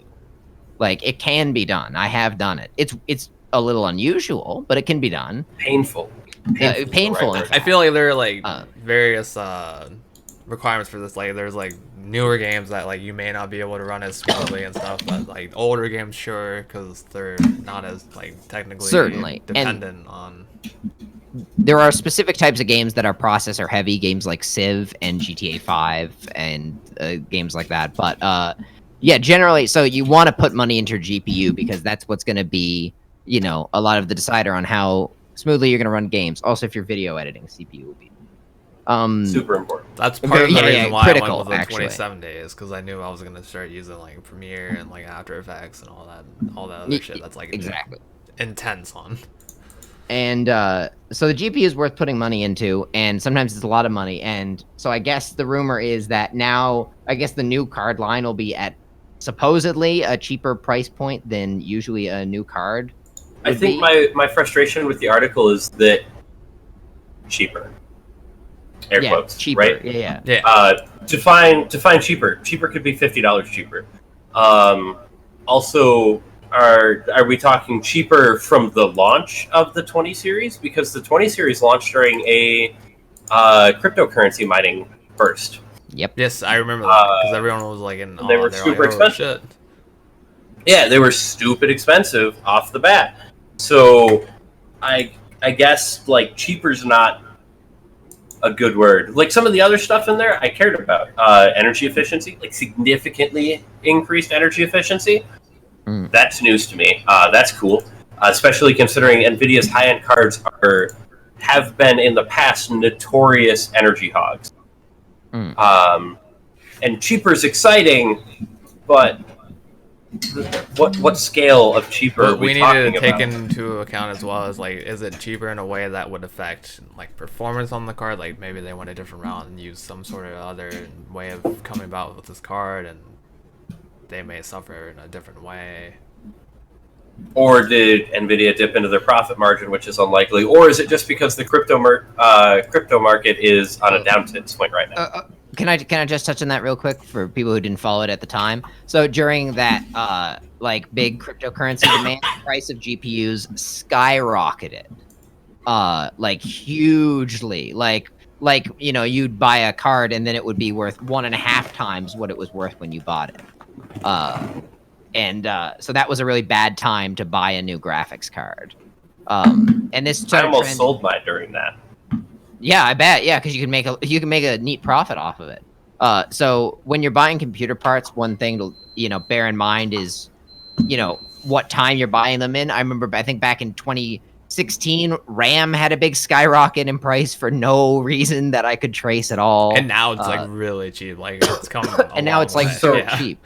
Yeah. We can talk about that after. Remind me to talk about the price of RAM. I have some will. interesting information.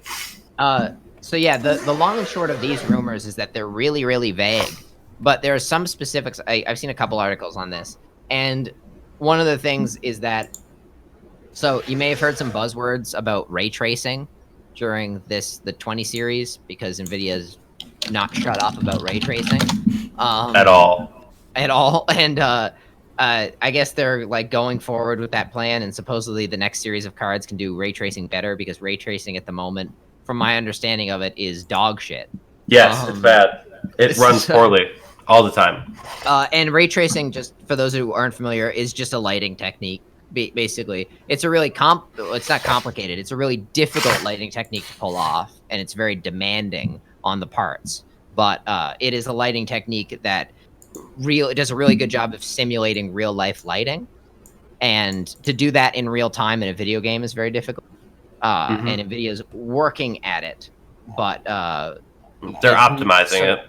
They're optimizing it, but it's not even something remotely close to there yet.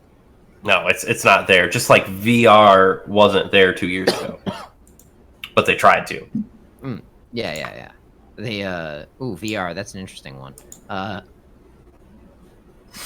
That's gonna be a tough sell for me to get me to play VR. Has anybody here played VR anything? Is anybody here into VR at all? I played VR once at the arcade recently. I'm not completely sure about it. I mean, for me, I would love to try it. See what it's like. But I don't want to buy one for myself at the moment, because even though I'm not getting any headaches while playing FPS games, I get migraines, and I just wouldn't want to spend like $200, $300 like on like the PlayStation VR, or even more like on the Vive or the Oculus, and then have a whole bunch of headaches. If like, I don't know about you, Rory, but I don't know if it would be different. But I don't think it would be good for you, considering you get motion sickness. Yeah. Yeah. No. Yeah. This is why you all need to play at 12,750 DPI. That just goes away at that point. Ian, did you know about that, by the way, that Trev did that? What? So oh my god. At one point in time, That's not a fake number my, of dots per inch. My DPI on my mouse was 12,750. Yeah. Bruh. Okay, just wait. I'm gonna send you a clip that was on my stream. Okay, by the way, for those who don't know, like, DPI is like basically It stands for dots per inch. That's you how move your it mouse, and your cursor on your screen, like you physically move your mouse, and your cursor on your screen travels so far, right? So if you move your mouse a little and the cursor travels really far, it's going to be very like sensitive, right? And that's going to be really hard to aim with. So like a professional Quake player will play at like 1200 DPI, right? Maybe, right? Some professional players play in the high hundreds, some in the low. Usually, I see 1000s, like 800 hundreds. as like the standard is. For most 800 people, is a good number for like most pro players, right? Depending upon what you like to play, what game you play. So 12,000 is well beyond any reasonable ability to aim at all. But the thing was, at 12,000, I was still doing hella decent. You know what? For 12,000, he was doing amazing, right? Like, I'm not even gonna lie about that. But like, that's like a weird specific like type of thought. It's like, oh, I'm doing good at this, so like I don't want to try this better thing. It's yeah, and I think it's safe to say that he's doing much better now. Well, yeah, I lowered it. I dropped it drastically. I think it's like 3,750 now. It's still my favorite clip too, because you were just like, "Hey guys, want to watch my 360?" It's not even a great. 360. It looks like you're possessed by the it's devil. it's like several 120s or 180s, just like going off at once. Beast, Yeah, if you I think there's sneeze, a you limit. turned around. Just boops the mouse. I got to try VR at the arcade a few weeks ago. They had there's the arcade here that has like the bottom floor is like all arcade cabinets, and like pinball machines, and they have like consoles and everything. On the second floor, they had just a whole bunch of VR that you could try out. So the only game that was working was Beat Saber, so I played Beat Saber. It was actually super cool. It was really, really fun. I'm actually intrigued to play on VR. I had the Resident Evil 7 gifted to me on VR, like has the VR option, but I don't have like the equipment for it. But if I ever get it, I would definitely play Resident Evil 7 in VR. Scare the crap out of me. VR. Oh, sorry. You can continue. No, I'm done. Okay. So VR, I had one. I had to get rid of it because I have the same thing going on that Rory does. Motion sickness is a very real thing for me. So I played Skyrim in VR. First of all, it was the coolest thing that I ever did. Second of all, you remember like 3 seconds into Skyrim when you jump out of a building? Yeah. Yeah, I about lost my lunch at that point. It was bad. The dragon like attacks and you have to like jump down. Yeah, and you have to jump out of the building. Yeah, you have to jump out of the building into the house. Yeah. Yeah, it was really bad. But it's honestly, it's an experience that I heavily recommend because I thought it was so cool. And one of my like greatest disappointments in gaming is that I can't play VR because I get so motion sick. Like I can get 20-30 minutes in and then I'm out. And when I say out, I mean it takes me well over an hour or two to recover and feel normal again.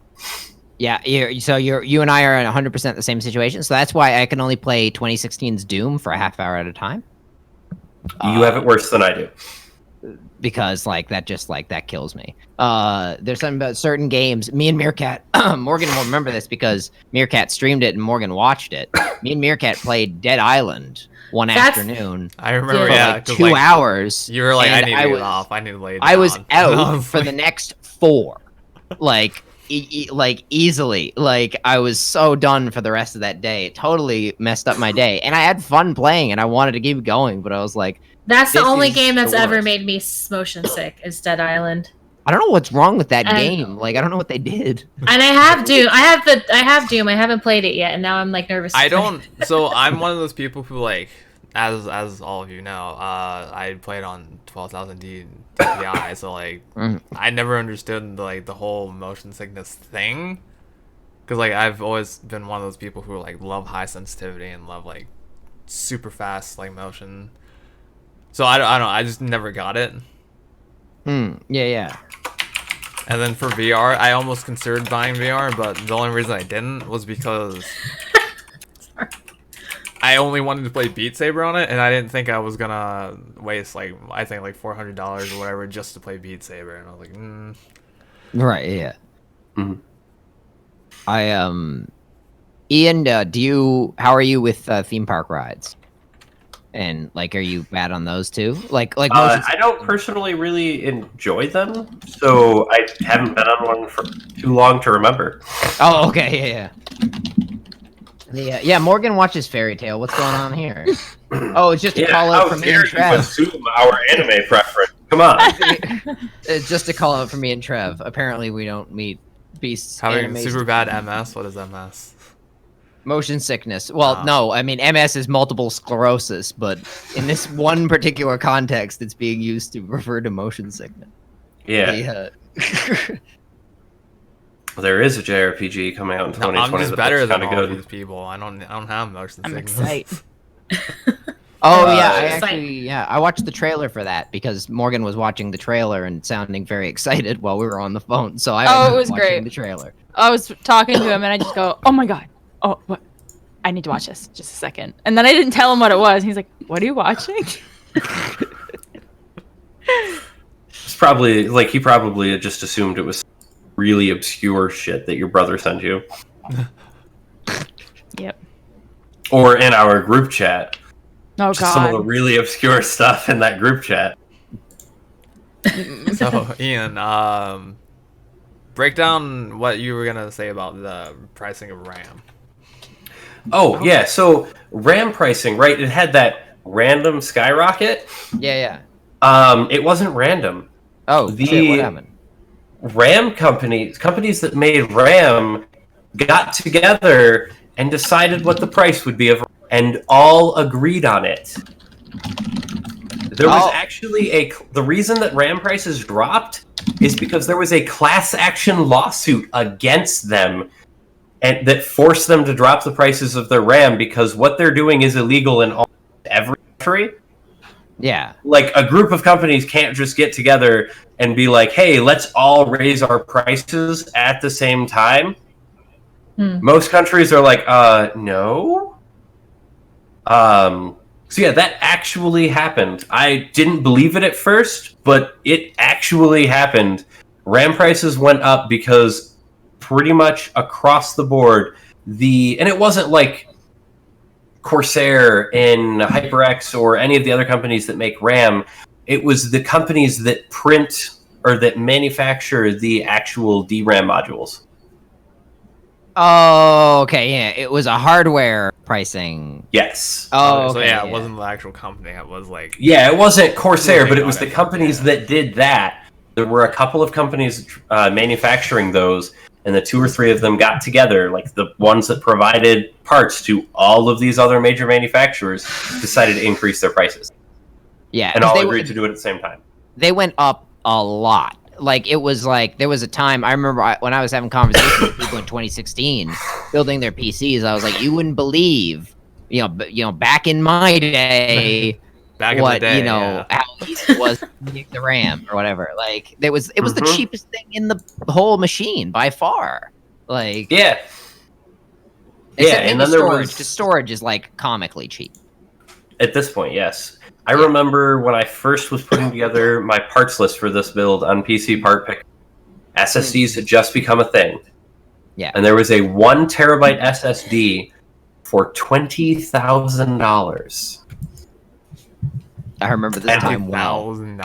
It blew my mind. Or I could have a car? Yeah, exactly. SSDs were expensive for a while. And you could get SSDs for like a reasonable price of like $2,300. A reasonable price of $2,300 now. Okay. Well, that's reasonable compared to 20 grand. Yeah, exactly. Now we live in a much better time for storage. Yes, much better. Where SSDs are comically cheap. Storage is comically cheap. The prices have dropped a lot. Thankfully, flash memories got a lot cheaper. Back in that day, I remember, like, you just get SSDs and you just put your OS on them. That's all that would be on it. Like, games on an SSD, fucking forget about it. Yeah, nobody does that. What? You're crazy. The build I have currently just has 2 SSDs. It doesn't actually. I was like, fuck hard drives. I don't need hard drives. Most of my hard drives are in my server. I have a question for Melly. Yes. Melly, today on your stream, which you should all follow, but you can cast yourself. You were. Should I cast myself? Like you did a hangout thing for watching BlizzCon opening, which was today. Yes, BlizzCon opening ceremony watch party is what. All right, give us an information download on your most important things from BlizzCon today. Well, for me, it was all the Overwatch stuff. Because, I mean... But we were more confused about it than, like, we were, like, excited. Yeah, I mean, I think... And I'm still trying to, like, processing what exactly was said. But the long and short of it is Overwatch 2 was announced. And that was the, I guess you'd say, like, the climax of the ceremony because they ended with that. So they... announced it and showed some gameplay from it, some of the new features. And freaking Trev spoiled the cutscenes. So Trev's sitting there in chat going, I think this happens because this was leaked online in the cutscene. And I was like, oh, okay, maybe that was just a rumor. That's not going to happen. And the plot point that he said was going to happen. It happened. Oh, my bad. I was like, geez, Trev, way to ruin this moment. Anyway, so I think what was confusing is the way it was obviously announced as Overwatch 2, so it's like a sequel. But then, who's the guy that was kind of breaking it down? Jeff Kaplan. It was probably Jeff Kaplan. Yeah, it was Jeff Kaplan. Yeah. So he was kind of breaking down what it was, but he said something more to the effect of, like, we're redefining what sequel means. And so that was puzzling to me. That's a bold statement too. It's a very bold statement to just redefine what the word sequel means. And so it's going to be a sequel, but it also, the way it was described, it sounded very much like a very elaborate expansion. So like the loot boxes that you earn in the original Overwatch are going to get, all that's going to get ported over. A lot of the same modes are going to be available, but on top of that, there's just going to be more story. And then some new like game modes, and then like customization of characters, like skills for characters, which to me, that stuff actually sounds really interesting. I think the story stuff and all like the skill and being able to customize your heroes a little bit more. But it was PvE, right? That the skill customization. I'm assuming it's only gonna be PvE because like or is it for it'd be really unfair if like you had all your skills and then like someone who knew got the game and then like they were just like, oh okay, well you're gonna have to deal with someone who has. But 15 the thing skills. is, some games do, like Paladins, for instance, has a lot of like you pick a character and then you use skills to determine the way that character plays. Whereas like, so if you don't play Overwatch and you're in the audience, you don't know, like the heroes already have a fixed play style. You can't customize anything about them. Your goal is to fulfill that role that hero plays. And while you have some choice in the matter, there's no formalistic way of expressing yourself on that hero. Whereas with Paladins, it's like you pick a hero and then you pick skill sets for that hero. And so two of the same hero can play vastly differently. And I was trying to figure out if they're going to do that here or if they're just using skills for people. I mean, I'm going to have to replay the trailer, but it seemed like that there were maybe like 9 skills. Yeah, they definitely have skills per hero. But we don't know if it's going to be exclusive to PvE or PvP. Yeah. So I'm intrigued by it. I'm like cautiously optimistic about it. I think the more that unfolds and the more that we learn about it, I think I'm probably going to be more excited about it. But I think it was just confusing a little. Well, I think, because it does come across like a very elaborate expansion. So I think I'm just trying to figure out like the line between like, could this have just been a very elaborate expansion that they decided to just call a sequel, or is it really being planned as a sequel and will be fully deserving of, a full paying full price for it, at launch. So hopefully Ash and Eric can like shed some more light when we have one next year, because they both I think they both played it. Yeah, she tweeted she got to play the new push mode. Oh wait, let me read the tweet real quick. Of New Mercy and her Discord too. Yeah, she posted. I don't think she was supposed to do that. No, I was like, don't. She didn't do anything. We're not broadcasting anything on this. This podcast about it. But all she said was she played a game of Push in Overwatch 2 and she was impressed. And then she said something about it in Discord. She described it as it's basically tug of war with a robot. All right. I don't. So I guess you control from. It sounds like the payload. I guess it's a payload is like a box or something, but this robot is pushing it around. I guess you're going back and forth with the other team, but so maybe it's like a riff on the payload mode. You know what I mean? So instead of just one team is defending and one team is trying to escort it, that it's more of like a back and forth. That's what it kind of seemed like. Interesting to me to see a esports title get a sequel, because although it has happened before, it's not usually this close. Like, yeah, StarCraft had a sequel, StarCraft 2, but that was like a billion years after StarCraft 1. And like, because the whole or a big part of the point of these esports games is to get all the people playing it, right? It's like League of Legends is really works as League of Legends because everyone's playing League of Legends because it's like one of the most popular games on the planet. Yeah, so there is no sequel to League of Legends. Yeah, there's no sequel to League of Legends 2. Doesn't make any sense because it would actually probably be counterproductive for them because then you have people playing 2 different games. And now you're going to have people playing 2 different games.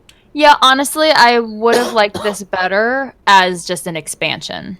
Well, that's the thing though, because Jeff Kaplan also made a point to say that. Well, what it sounded like was that you could be on regular Overwatch, and you could also be on Overwatch 2 and still play with people on the different versions. So think of like a cross-platform play, but not really. It's just Yeah, sounds like That Jeff hurts. needs a new yacht. Yeah. and That he's sounds like wondering an how to make that happen. Are you saying what they should have done is just have a black hole swallow Overwatch and then just gets rebirthed as new Whole format, Overwatch? no big deal. Oh, yeah. So all you're paying for with Overwatch 2 is the single player content. That, and then basically like new looks for the characters and new looks for the maps, I suppose. Okay, it's the Street Fighter Arcade well, edition. Beast made a point. Beast made a point earlier. He said that they might Destiny the series, which wouldn't be that good. would be. Ooh. Also, I like how Anytime the that the word guy. Destiny is said, I cringe. Were you a Destiny believer back in the day? I saw through it. Were you an Anthem believer, or did you see through that shit? Okay, if he saw through Destiny, he definitely See saw through through Anthem. Anthem. I saw Anthem and I was like, "Oh my god, awesome!" And I was like, "But it won't."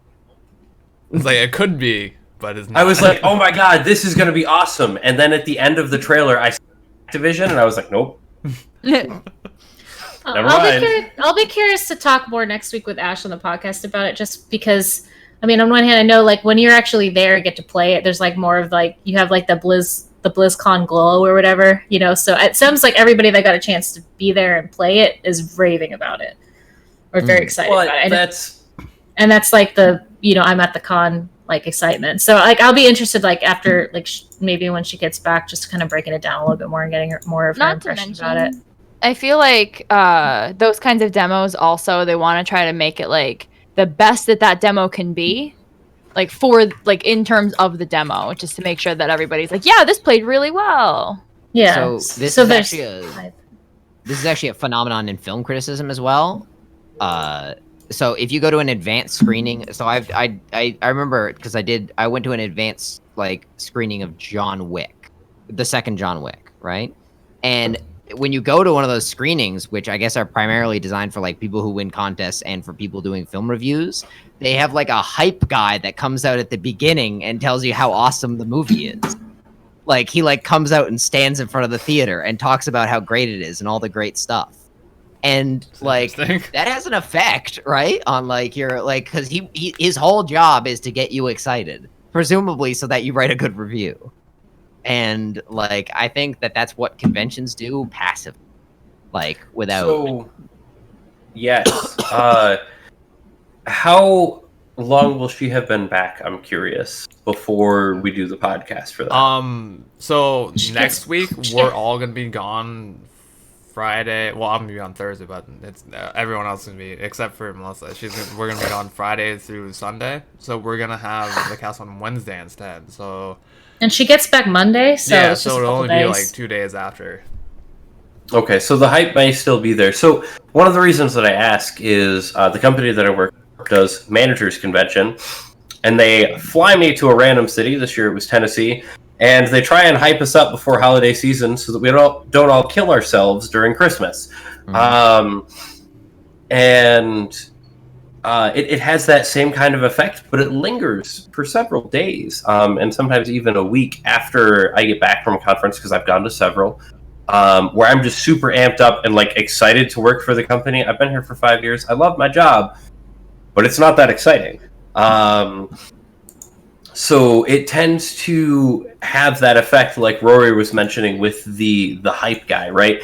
So they send all of us to conference right before retail explodes, right before holiday season goes crazy, so that we do extra well, so that we want to do extra well. So I'm kind of curious almost to have her talk about it 2 days after, and then bring her back in a couple of weeks and have her talk about it again. I feel like that would be an interesting experiment. Get like 2 different perspectives on like after a con and then like. I think that's. Can we do human experiments? Is that interesting? okay? Yeah, absolutely. Yeah, Look, when they agree to be on here, we can't tell her that's what we're doing though. when they agree to be on here, they sign can't let that the subject manual. They sign that verbal contract that we can do whatever we want. It Yeah, can work that's the right. opposite way too, though. Like if something is bad at a convention, like it can go the opposite way, where like the mob hatred of it makes people hate things more, i.e., Diablo Immortal. Yeah, I was just like, you all have like, fun, right? Y'all have.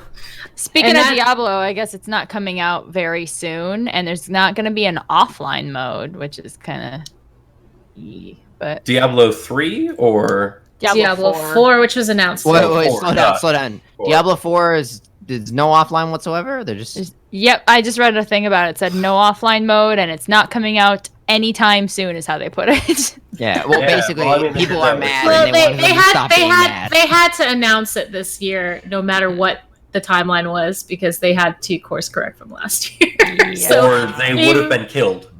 yeah. They would have literally been stormed on They stage. and be actually like, "All right." before they announced anything, the very first thing was basically they got up and apologized for last year, and also like the things that had been happening over the past month regarding like the Hong Kong China situation. Oh, so yeah. they led with an apology, which I thought was interesting. It was basically a countdown to the event, and then led off with an apology for the way things have been handled over the past 4 to 6 weeks. That was probably a good idea, to be honest. They That was That's, the right move, and I feel like they hadn't been making a lot of those right moves. It was definitely a PR move, but it was a PR move that needed to happen. Yeah. So it's just such a rocky like set of times for Blizzard. My favorite part of the whole Diablo Immortal thing, although I very much do like the "what you guys don't have phones" part, was that they had this thing where Diablo Immortal is set between Diablo 2 and 3, and then they threw up a timeline on the screen that had 3 things on it. It's like Diablo 2, Diablo Immortal, Diablo 3. And it's like this really drastically like artistic timeline. I'm like, yeah, I knew what you meant. Like, you don't have to fucking like put up this like graphic. If it was like Set between 2 games, like I got it, man. if it was like a Marvel cinematic universe timeline, I could understand that because like you have like 19 iterations, but not for 3 things. Yeah, exactly. Yes. Yeah, it's not like my D&D campaign, right? Literally. Yeah, a whole year of the It's- one-off. Harry. Yeah, the Harry. one-off. Hello. It got bad. Well, and then so everybody in that campaign is playing as themselves, drawn into this world. So I'm writing an isekai essentially, Yeah. in D&D. But I did that because a lot of my players, and I was like, all right, easy way to get into Dungeons and Dragons. Only worry about the rules because the role playing is what would I do in this scenario. And everybody loved it, got super interesting. But I brought them all in at different times. Like one of the newest players in the group his character has been in the world for 6 years longer than everybody else. So I'm starting to need a timeline because I made life hell. But yeah, 3 items. Why? It's almost insulting to the audience. Yeah, it is. Yeah, well, yeah, and that's what I like it for. Is it's the perfect microcosm of that whole thing, which is just insulting to the audience. Yeah, like how many times can we insult the audience today? And I might even play, to be honest. I think the idea is interesting, especially with everything going mobile. So I'll probably play it, but yeah. I mean, I'll probably play it too just to see. But like, I think the idea that it was going to be a full Diablo experience is like comical. yes. Hold on, what else? I feel like there was another article. Can we talk about EA? Yeah, there was 2. There was the EA one as well. Grown. Yeah, really. Should I Oh, drop this one? Good one. This is a surprising story about EA. What? That happens? Yeah, This one or the other one? today. This is the one about Steam. Oh, yes. Yeah. Holy Yeah, crap, you're right. they're announced that they were back with a subscription or some shit. Like, Yeah, so EA games are really tricky about where they get released, and since like 2011 they really haven't been going with Steam. They've been going with their own launcher, Origin, Which sucks. is which sucks, nobody uses but Origin. but more importantly than if it sucks, even if it were like good and had a UI that was respectable, and all that, it's still it's another launcher, and it was a big part of the wave of launch. Like people talk about, like now we have the Epic Games launcher and stuff like that. But Origin and Uplay were part of a wave that happened a few years ago, where launchers started coming out, and it was only later when Bethesda and Rockstar, and now Rockstar, started to get into it. Which is why we have things like GOG Galaxy 2, which are in beta and designed around the idea of unifying all your launcher. Oh yeah, it's one of Trev's bows. I was like, what is he? Why does he have a weapon? And do I need to get my machete? Are we gonna fight? This just became a fighting stream. It did. A lot of people would like to play their EA games on Steam because that's where they play their other games. Like, it's not like, part of it is that like Steam is just a better service overall, but that's only part of it. Truth is, people like Steam because that's what they use. Like, and it just so happens the competition is dog shit for some reason. I feel like people are gonna like GOG a lot though, because it's gonna unify all, and so like people don't have to fucking use this launcher for this and this launcher for that. They can just have everything on the one. Which is a good move by GOG. I find it interesting that article was published. I don't know when that information was announced, but that article was published literally days before Steam's UI update. Which I don't know if any of you guys have seen it, but it's freaking beautiful. I think that article was the 29th, so it was. It was. Yeah. Like okay, so the UI update. I actually can we circle back around to that, because that's also something I wanted to bring up, because I think we've all seen it and we've all used it. So now EA, it looks like they're going to be bringing games over to Steam. And there are some EA games, like older games on Steam, like Spore and stuff like that. And like a shit ton of old Star Wars games. But it looks like we'll be seeing, hopefully, titles from that interim when they weren't releasing games on Steam coming on over, so that you can all go back and play those. And I believe you can still subscribe to EA's subscription service, like Origin Access or whatever. Why would you do which that? now I guess they'll have to change the name of, because it's not Origin. They call it EA Access though, because it's available on. Oh yes, yeah, you're right. Yeah. So you can still subscribe to that, which is how I got Dead Space 3 actually, because I played that on my stream. And then you immediately uninstall it after you. And I'm literally like, I finished it last night. Origin's going bye-bye, and my subscription is getting canceled. See, Ari, that's what I'm actually happy about, because Steam. I mean, it depends on EA, I suppose, but I would love it if, like during like a Steam sale or something, that a bunch of the Sims games would go on sale, because I hate the fact that all of the expansion packs are the same price as the base game, which is $40. I would love it if like all of the expansion packs would go down to like $10. I would probably buy a bunch of them. Didn't some other game do that, where it was like they released the game and then they had you buy the expansion for like the exact same price? For what? Probably, but the example isn't jumping into my head. I was just like COD, but I think COD is $10 cheaper than. Oh no, was it Call of Duty was $60 and the season pass was $50? Yeah. Ray, tell me that's not true. Ray, don't break my heart like this. No, Ray's gonna break your heart like that.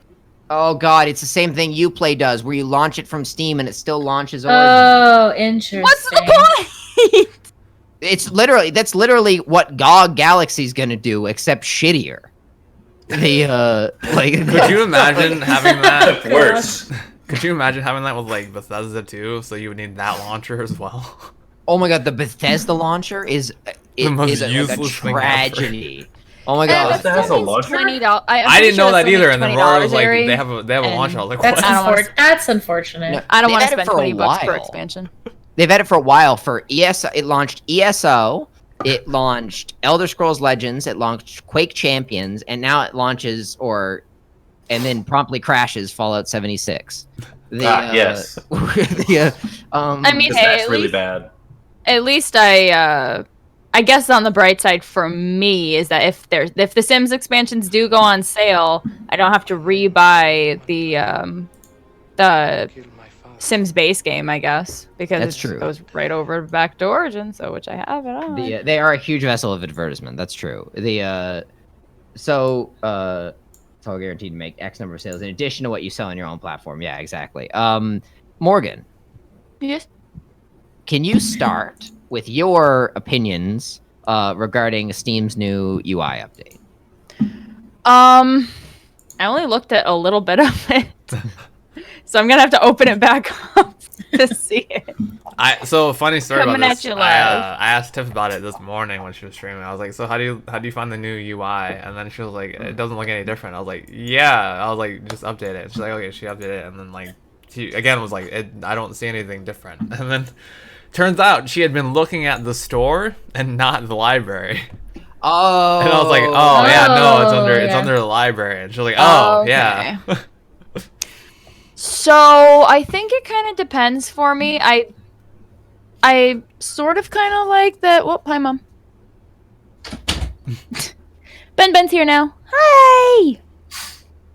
Hey Ben. So I kind of do like it actually. I like that I can just. I mean I like seeing artwork and stuff. So I like being able to just scroll down and see a whole bunch of the artwork from the games. I do like the recent games also that I can just go over and click on it. And yeah, I mean, I kind of like it. I think it's interesting, actually. Obviously, it's just something that people have to get rid of. Oh Get my rid god. of- Yeah, Get if only. rid It's of. terrible. Oh my god. Get used Sit there. to. Control Z. No, I'm not doing that. Yeah, Ari, that's Benji. Benji is a delight. Yeah, Ben. Benji's adorable. But and I like the add shelf thing that you can just like sort things like. I however haven't. you I want to, haven't so I think actually that's pretty haven't cool. messed around with that. You guys were talking about the shelves earlier. I don't understand. Yeah. How to do that. I have some complaints about the show, Look. but we can Oh, get really? to that. What about the Your- shelves, Rory? Okay. He wrote okay. some So of it in the. here's the thing. One Okay. chat. So the I shelves know, but share are with the good. class. The Share shelves with are good as an idea. I love the look. The icon thing I like, but that was actually an option that was always an option in Steam to show your icons next to the games. It's just very few people actually did it because like who goes into Steam and changes settings? Crazy people like me. Boring people. So I like the idea of the shelf. So you have these shelves basically that show your different categories of games. So if it's just all your games, it's just all your games. But if you're like me and you put your games into categories of completed and in progress, it shows you a shelf for completed and a shelf for in So progress. where's Prey on that? Maybe under just like not playing again. yeah. Never again. This was a mistake. So there are a bunch of much like Windows 10. There's a bunch of default shit that like I get rid of, right? Like Windows 10, Yeah. when you get it, a bunch of bullshit is pinned to the start menu. That, Oh yeah, like, I did the same thing. I was like, nope, not using this. You know, like I've never in my life been like, oh, I'm trying to open an application in my start menu and then been taken over and be like, but I actually now realize I want to play Mahjong. So like I unpinned those from the start menu immediately. But like in Steam, you can do that with almost every shelf except the what's new shelf. There's no option to get rid of it. It's just up there, like You can't even hide it bothering me. either. Like, no, you can't hide it. Like, you can, like, why? Like, or I don't think you can hide it by default. And all the other stuff, you just hit right click and go delete shelf or remove shelf. And I need to be able to do that with my what's new shelf. So the fact that I can't do that bothers me. And the fact that I can't do that means there's a reason. Because you can do it with every other shelf. There's a reason they didn't allow that, and I don't know why. But once they fix shelf customization, I will love this. Trev. So I like the new look because it feels fresh and like not dated. Because like the Steam I've known for a long time, even before I had a PC, looked just like that Steam. Like it's been that Steam for years on end. Yeah. I enjoy when things like come out and have a fresh new look to them.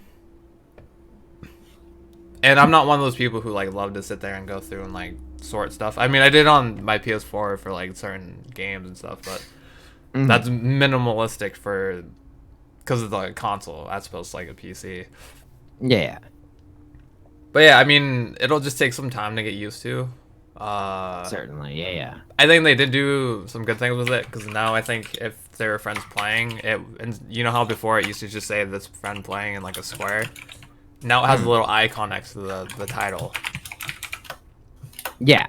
that says like, oh yeah, you have friends playing this game. Also, the thing you brought up about TIFF was relevant, I think, because like the store also kind of needs a left-aligned navigation system and not a center-aligned navigation system like it currently has. Yeah, I wonder if they were gonna update the store at any given point, or like it's strictly just gonna be in the library. Have we checked your like own player profile and like all the other tabs that were on Steam? I've checked previously? basically every tab. Yeah. And is library the only one that's been adjusted and changed? Library is the only one I've seen that's changed in any meaningful way. Yeah, like activity and profile are all the same and all that. Melly, what do you think of the update? You're muted. You're muted. Mel? Melly's definitely muted. Sorry.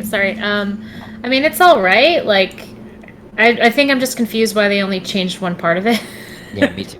Yeah, because after So- that, I was like, oh, hey, I'm going to go to the community part. I'm going to go to the store. And all of that was still the same. So I was like, okay, that's I will say it's a good direction because Steam has always looked super outdated to me.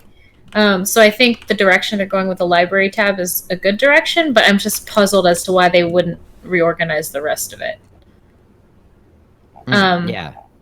I mean, actually, no. I mean, the store looks a little better, but yeah, the community and the personal profile stuff looks. I wonder pretty if they're much gonna do like same. multiple updates where they roll it out one at a time. But like, why would you do that when you could? Yeah, just why would it you not all? just do it all? Yeah, so right now it's not even a cohesive app right now. So It's very odd that half of it is changed and the other half isn't. So this is the type of thing that a company might do from a performance standpoint if they want to test a change and see how the community feels about an overall aesthetic without investing the hundreds of thousands of dollars involved in rebuilding their entire application. So where's the page that all of our users spend the most time? On their library. Okay. Yeah. Exactly. That makes So sense. we're going to, why not rebuild this and see what the users think of this? And if everybody really loves it, we'll invest the money in rebuilding the other stuff. If not, we'll make it so that you can turn this off. Yeah, like I imagine it'd be Like- something as simple as like classic or Yeah, new or look, beta and you just, version like, or classic. Swipe it on or off. Yeah, modern classic. It'll be, and Windows 8 had that option. I think when it first came out was you could flip classic and it looked like Windows 7, except for it still Yeah. had the horrible start menu. Yes, true story. I'm glad I missed Windows 8.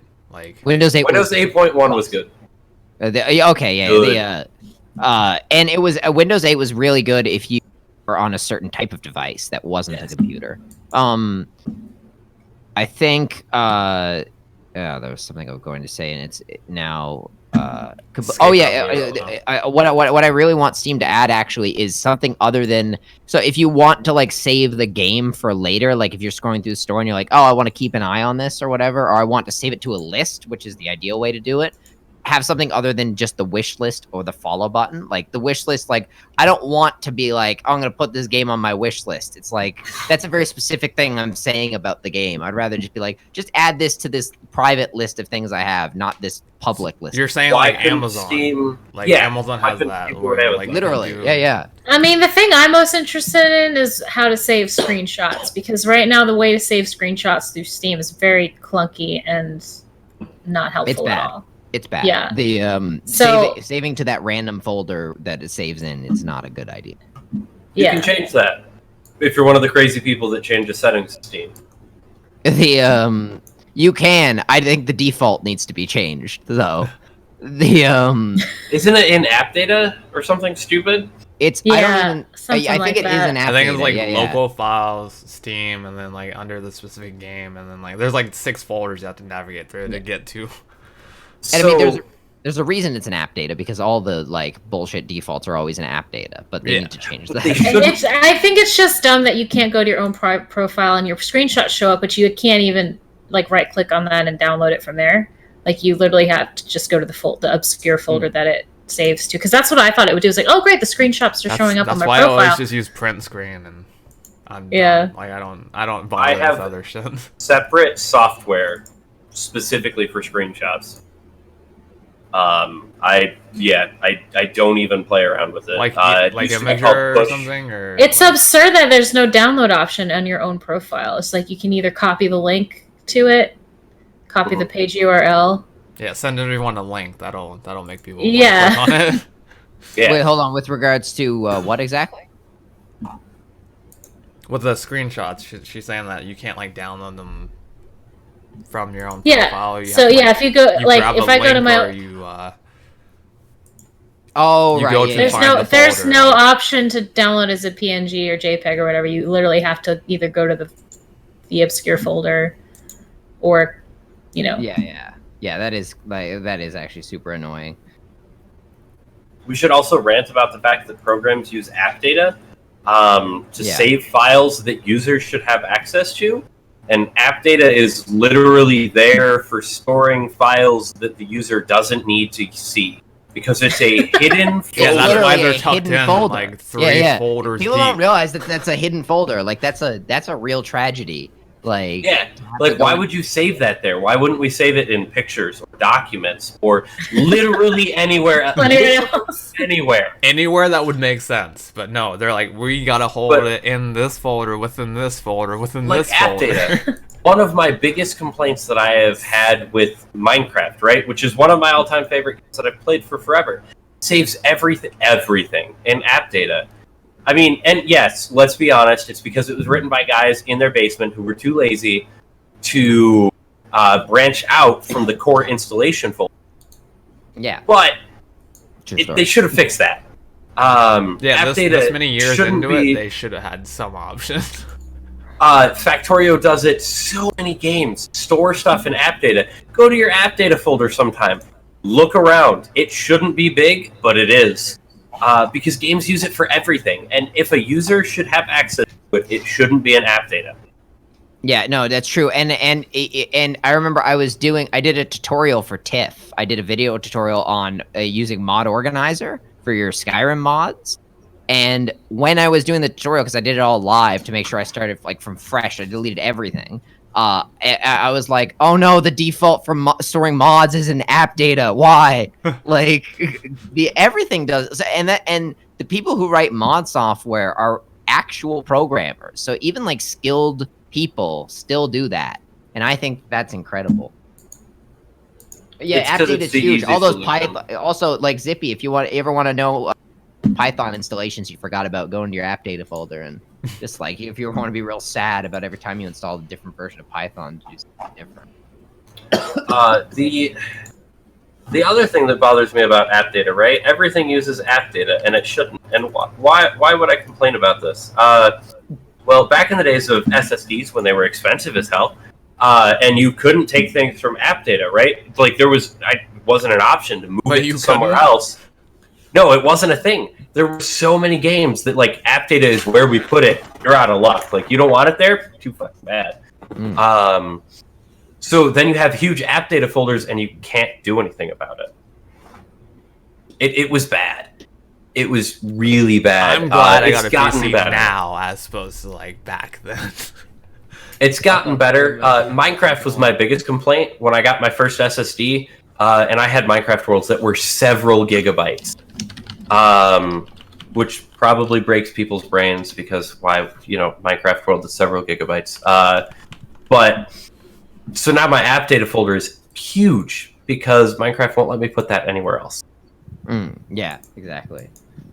Well, isn't there I don't know if there's an actual way to do it. I just know that you can sit there and like, because like I've been doing a lot of modding recently, so like I've had to go and like browse local files and do different things. But isn't there a way you can like set specific folders to be where you send stuff, or is that only for like installation purposes? And You can do a lot of that, but some games will still throw files in app data even though they're installed. oh, so it in doesn't program matter. files on your other hard drive. Correct. So why give us that option? Well, because the bulk of the installation is drive. For example, right, my app data folder right now, and I don't even know what's in it, off the top of my head, is 8.75 gigabytes. Now, to be fair, I 10,000 hours in Minecraft. yeah, right. I do a lot. But if I go into my app data roaming, I've got Minecraft 7 Days to Die, Adobe, which has normal stuff in here, like stuff that I don't have normal access to, Albion, Battle.net, because Blizzard is lazy too. Elgato has stuff in here that kind of makes sense. Again, Elgato's backend stuff, backend for programming, should be in app data. Factorio, Hello Games has stuff in here. No Man's Sky, but that was trash anyway, so it doesn't really matter.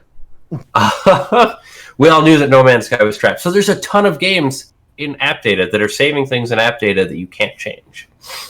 And that should... I'm sorry. Welcome to my TED Talk. 8.2 gigs on disk for my app data. For a portion of my app data. Yeah. And that's on this account on a computer that most of my storage is off the device. My documents, downloads, pictures, videos, folders, none of that. It's all on the server. It's all on the NAS closet. storage? Oh, okay, yeah. Yeah, I have NAS storage on steroids. I have a Windows server in my closet. Yeah, literally. I literally have a VPN in my closet. I could go to Rory's apartment right now and remote into my computer without installing any third computer. I mean, you can try, but the internet might die and the power might cut out. As if this building might further fall apart. You might accidentally step on the power button. Oh, yeah. Who knows? Because I'm sure he's never done that. Oh, that was a low blow. Okay. Can I should at least... Great. What's up? How are you? Crepes people, how are all of you? Crepe, what were you playing? Yeah, yeah. Siege, okay, yeah. Follow Crepe, by the way. Crepe's a badass at anything that He's great at involves Siege. He's got like things. a 3.0 KD, which I thought was impossible. Crepe is a god. Like mine is like Basically. mine is like 0.1, and I'm like, oh, okay.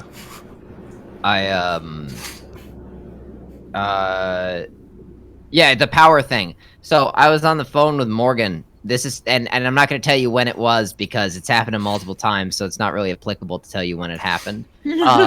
And so the way I I guess have my feet is like one of my feet is resting against my computer, and I always accidentally hit the power button, so I'll just drop from our phone call for some reason.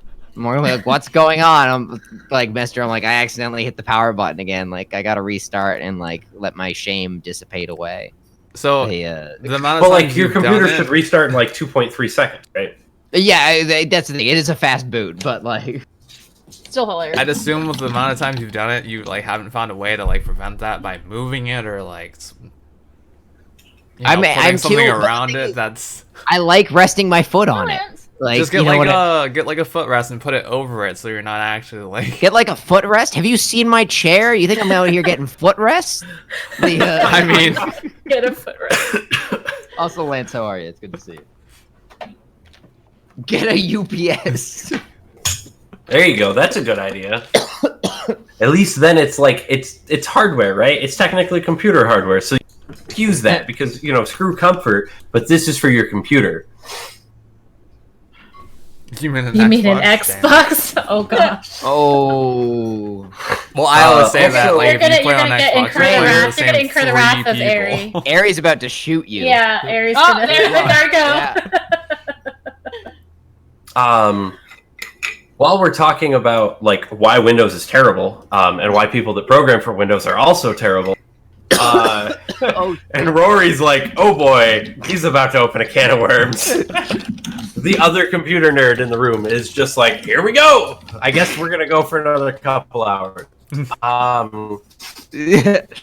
So the other day, I'm on my computer and I notice that I have less than 100 gigs left on my primary solid state. And I'm like, oh, cool. Well, I guess I better go through and figure out exactly where everything is, make sure that I don't have any programs that are unnecessarily installed in there. And I went through and property checked all of the folders on my C drive to see where all of the space was, and the numbers don't add up. Windows literally hides shit from you. It allows, for example, games that you install from the Windows Store, install in a not a hidden folder, a secret folder that is almost inaccessible and doesn't show up on a property scan of your drive. But it does take up space on that drive. And that is why Windows is terrible. No, none of that is untrue. Basically everything said. I think everything Ian just said is true. The Windows Store is a fucker and needs to Oh my stop. god. Yeah, no, I've uninstalled so many things like manually just because I'm like, no, that's why I don't need any of this shit. Like whenever my hard drive is getting full, I'm like, well, I check my drive and then open the store just to see what I have installed that I don't know about. So that I can uninstall it, because God only knows what Windows is hiding from me on my goddamn computer. Maybe I should do that. I should keep that in mind. I remember when the first time at PC, I was talking to Rory about like we both were like coming to the conclusion that we need more like storage space.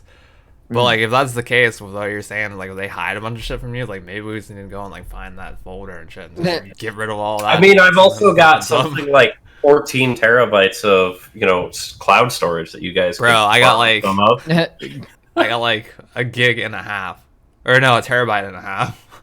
A gig. I was like, I can't run anything on the gig. My computer has 3 hard drives. And then the server has. I have another hard drive that needs to go in that server, but I have to buy a SATA expansion first. I was just gonna say, I'm sure there's a limit to how many like SATA connectors you can have on one. Well, that are built into my motherboard. Yes.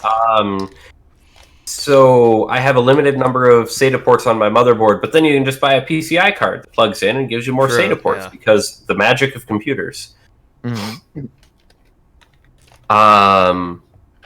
But yeah, no, I have cloud storage. That's where all of my stuff goes. My documents folders and all of that are the same on my laptop and my desktop because automatic file syncing when you have a server. There are advantages to being a computer nerd. Honestly, like I think a lot of people would benefit from looking into getting a NAS because, like the stuff you can do, like the amount of space you get from like a free account with like Google Drive or like God forbid iCloud is like comically small. Like it's just enough that it makes you really want to. I think Google's like 15 or something, 15 gigs. 15. Yeah. Mega's free plan is 50. Right? That's the free free plan? Mega. I don't even know what you'd be paying to Google 50 gig. But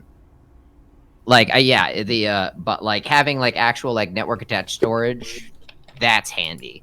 Like well, and then there's a billion other things that I can do with my server. My wireless access, you can't run it without a server because I'm that nerd that bought enterprise grade hardware. Because Ubiquiti is awesome. It can actually have 2 separate wireless networks run, or no, 4. I can have 4 separate wireless networks on my wireless access point. It came in the mail, and I was like, "Oh my god, 4!" Also, 5G connection speeds of almost a gigabit. That's pretty good. Wireless. Okay, that's pretty good. Yep. Wireless. Wireless. Yeah. Wireless. Yeah, that's pretty good. That's pretty. Yeah, it's like 898 megabits a second. On wireless. I know for a fact because Morgan told me at the time that she was telling you about the tragedy that was my gigabit connection that decided one day it wasn't a gigabit connection and was in fact but a that 2 was megabits per that second was due connection. to like some illegal shit going on in your area, wasn't it? It was like due to that like that was probably due to some illegal shit, and then after that I think there was an outage of some kind, and the whole thing lasted 2 weeks. Where I had 0.01 megabits upload. Yeah. I used to live on that. That's insane to me. I had to go into my office, which you're like I have to leave my freaking apartment. God damn it. Like I shouldn't have to go into my office to do work. That's not what I became a scientist for. No, not at all. My buddy would have gotten a works for regular eBay. job if that's what I wanted. I have a buddy who works for eBay. He doesn't know what his office looks like. I bet. Yeah. He's like, I'm pretty sure they moved it. He's like, I'm pretty sure they moved it. I don't remember where it. He went because he was having issues with VPN, and he had to like recertify some of his accounts, so he had to be on premise of the main office. But he doesn't like going into the office, so he went into the parking lot of the building and parked there, and was doing it remotely from his laptop on their wireless connection, and security kept driving by his car watching him, thinking that he was hacking shit, and he's like, I practically run this. I don't know exactly what his title is, because obviously he can't talk too much about it. But yeah, he oversees their division that runs NICE, which is a big data software. When there was that whole shebang about, hey, World of Warcraft is logging all of our chats and data and all of that we say in-game, NICE is the software that they were using to do that. It has a number of other purposes, but yeah, he used to work for NICE, and then eBay was like, why are we paying NICE to pay him? Yeah, fair. Yeah. It's always interesting being a programmer for something that like ends up being in the news, and then people like talk about it. Like those poor guys who like program for Denuvo. It's like they're just doing their best to write DRM, and they know no one likes DRM. It's like, this is what we do. Also, hi Pepe, I love you. Pepe. He says hola. Yeah,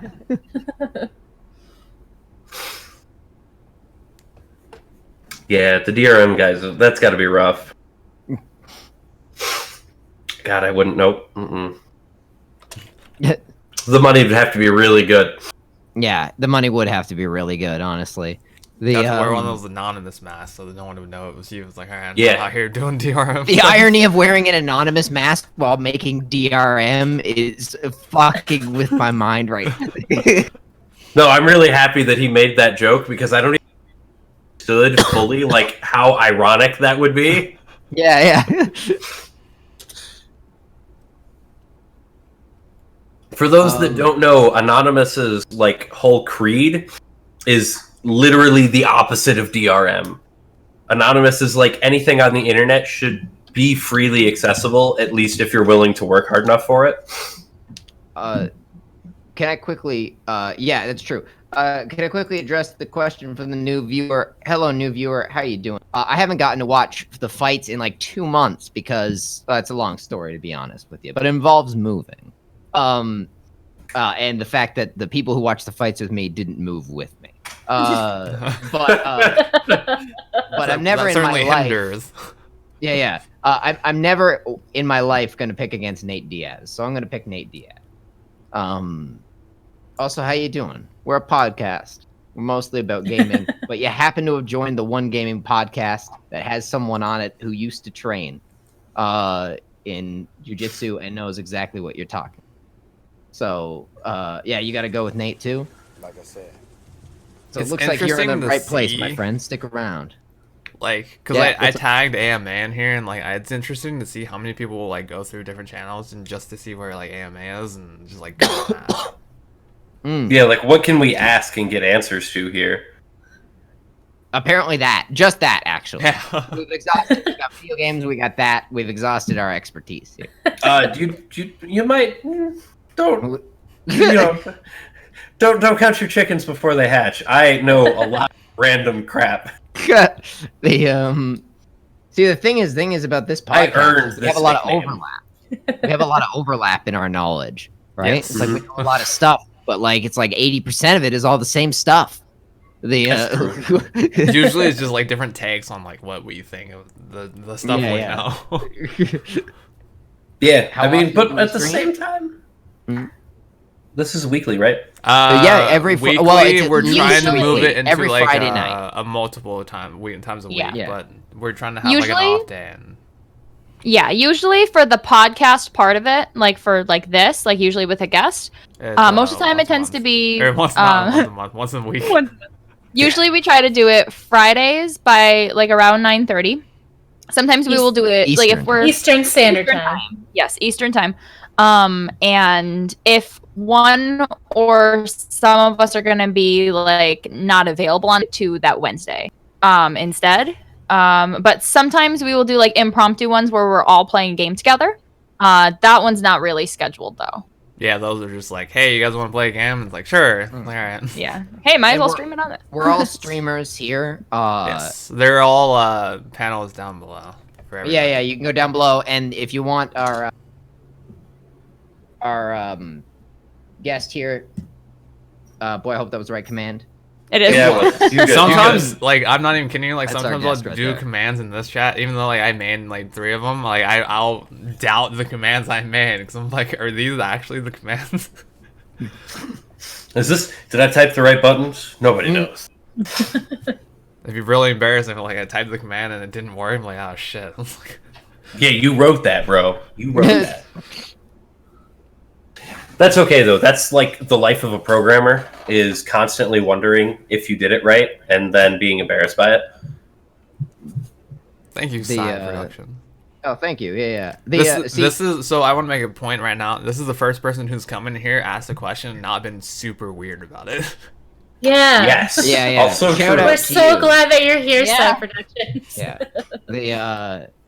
Yeah, you've not called us any names. That's a big plus. That's a point in your favor for sure. Mhm. We haven't clicked on your channel and see you streaming us without permission, and you know. Yeah, that happens. Too. That That exists. happened one time. Hi, Trinsic. Hey, Trinsic, how are you? Yeah, we're really fortunate to have this group of people. Because we were friends, of course, before we started this whole operation. So it's definitely it's easier to get this group of people together than most, I would imagine. Most likely. And thankfully, we like, all have this- schedules that kind of like are flexible enough. This that we can do idea this sort actually of thing. stemmed from like when I think it was on Melissa's stream, like we were all just like playing, and I was drinking, and then I was just like, hey, you know what we should do? I was like, we should do a podcast. Yeah. Yeah, it was convenient. It was a good idea. And we've actually played Monster Hunter on this since that time. Yes. And Overwatch. Yeah, Monster Hunter and Overwatch are the things that I've seen you guys play here. Oh yeah, we did do Overwatch. Sometimes I Mm. forget when I'm being streamed. You just learn to. Over time, you learn to stop being picky about when you're being streamed. And like what you start out, you're very professional. Look, you're see very, what like, I don't was know if you guys doing. feel this What way, I was but, like- doing back in the day when I used to stream and not telling anybody is I was training you guys to be like ready for this. to be ready So for ready this. to be, Like when the very first I still remember many years ago, the very first time I was on the radio, 15 years, and like it was like very like careful about everything I said, like very careful. And then like by the time I was like 2 months into doing that, I had stopped caring entirely. I was like, I'm just gonna say whatever I like. Some people are gonna like it, and some people. Because people do give you feedback, especially on the radio. Like you'll hear people talk about what they think of you, like, which is weird. Like even just coworkers, right? Will just express their opinions on your the quality of your work. People are a lot more polite on Twitch, in my experience. Well, unless you're in Ash's chat and like just like random people.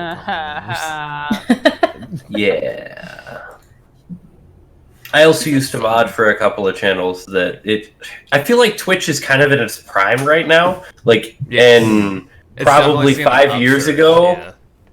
it was really bad. Like, Wait, Twitch was were you really toxic. were you a Justin TV member or were you starting on Twitch? I was here for Justin TV. Oh, okay. So you're like a real OG, like. Yeah, I remember Justin TV, and for that, nightmares. Me too, but for different reasons, of course. They won't give him his name back. That's why. Bastard. But I ended up just becoming known as the hard ass moderator because there were rules, and I was like, yeah, so you're just gonna follow them. Why is that hard? That was Yeah. me at first, and now I'm just like, No, But then, like, the no, that's still streamer- you. It's just the rules are no longer the channel; they're your own. Trevor has all these unspoken rules. Yes. The channel that I moderated for, he had a thing about not banning people, and you could only time them out, and he had a limit on that. Oof, I could not survive there. Yeah, it was rough. You know how many people banned Oh today? wow, yeah. It was rough, but his thing was he would count, and I was like, well, having all these toxic pricks in your chat is worse for your viewer count. Eventually, we talked him into like literally all of his moderators had to come together, and we were like, listen, bro, either you let us ban people or we're all out. Like, you said that you trusted us enough to run your chat. Shut up and play your game and let us run your chat. If that's what we're volunteering our time, doing this for free, let us do it. Yeah. Yes. Yeah, it was rough. It was rough. The whole not banning people was bad. It got to the point before that conversation happened. That happened after a stream where the moderators just started banning people without. We just did it. We were like, nope, you're being a prick. Out. Yeah, I've seen some other bigger streamers that'll be like, I mean, and I completely understand. It's like if you ban people, that possibly is a person that you're banning that could have like subbed, could have given bits. Like, so I understand stuff like that. But at the same time, like what you said, it's like, why would I want this person constantly in the chat making issues? Because what they could be doing is making other people leave. So Yeah, exactly. Those people.